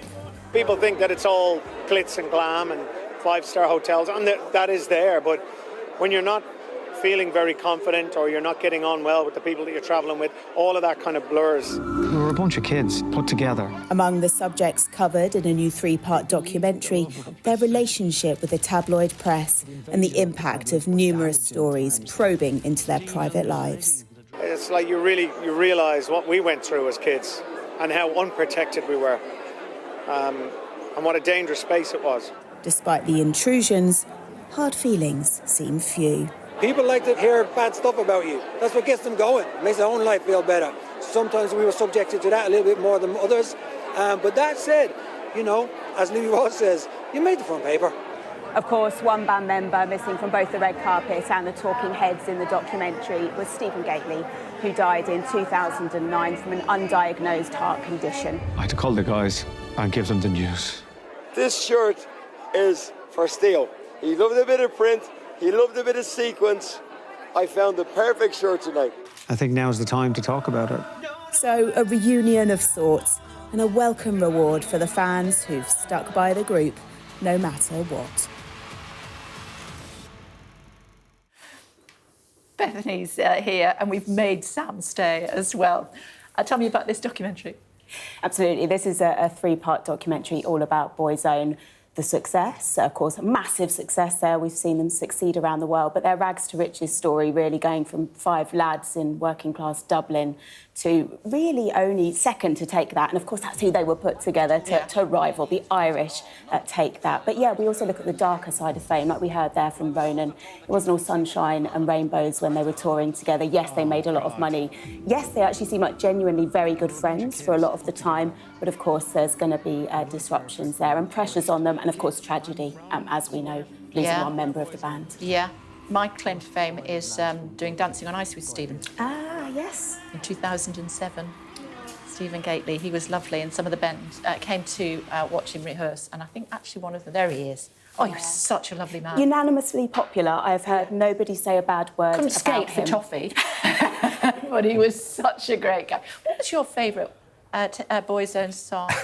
Well, look, I don't think it's a huge surprise that in the mid to late 90s, I was in my mid to late teens, that 90s boy bands weren't necessarily my university challenged topic of So choice. which was your favourite? Well, if we're doing bands, it was Oasis versus Blur, and then it would be Oasis, and I'm still trying to get those tickets right now. Unfortunately, wallpaper music really rather stayed in the background for me, and that hasn't changed. So not words, not all that matters. No matter words, what. just words to me. I really don't know what you're talking about. Key change, as I say, stand up, the whole thing. And then, of course, Ronan Keating's solo career, part of the reason they all broke up. Look, lift music has its place, but it's just not for me. I didn't tell them that last night. So you're staring apart just for staring. Say it. I mean, genuinely, the 30 seconds of the lift is probably too long for me. OK, we better put him out of his misery. We'll be back tomorrow morning. Have a great day. Whatever you're doing, do stay tuned our way.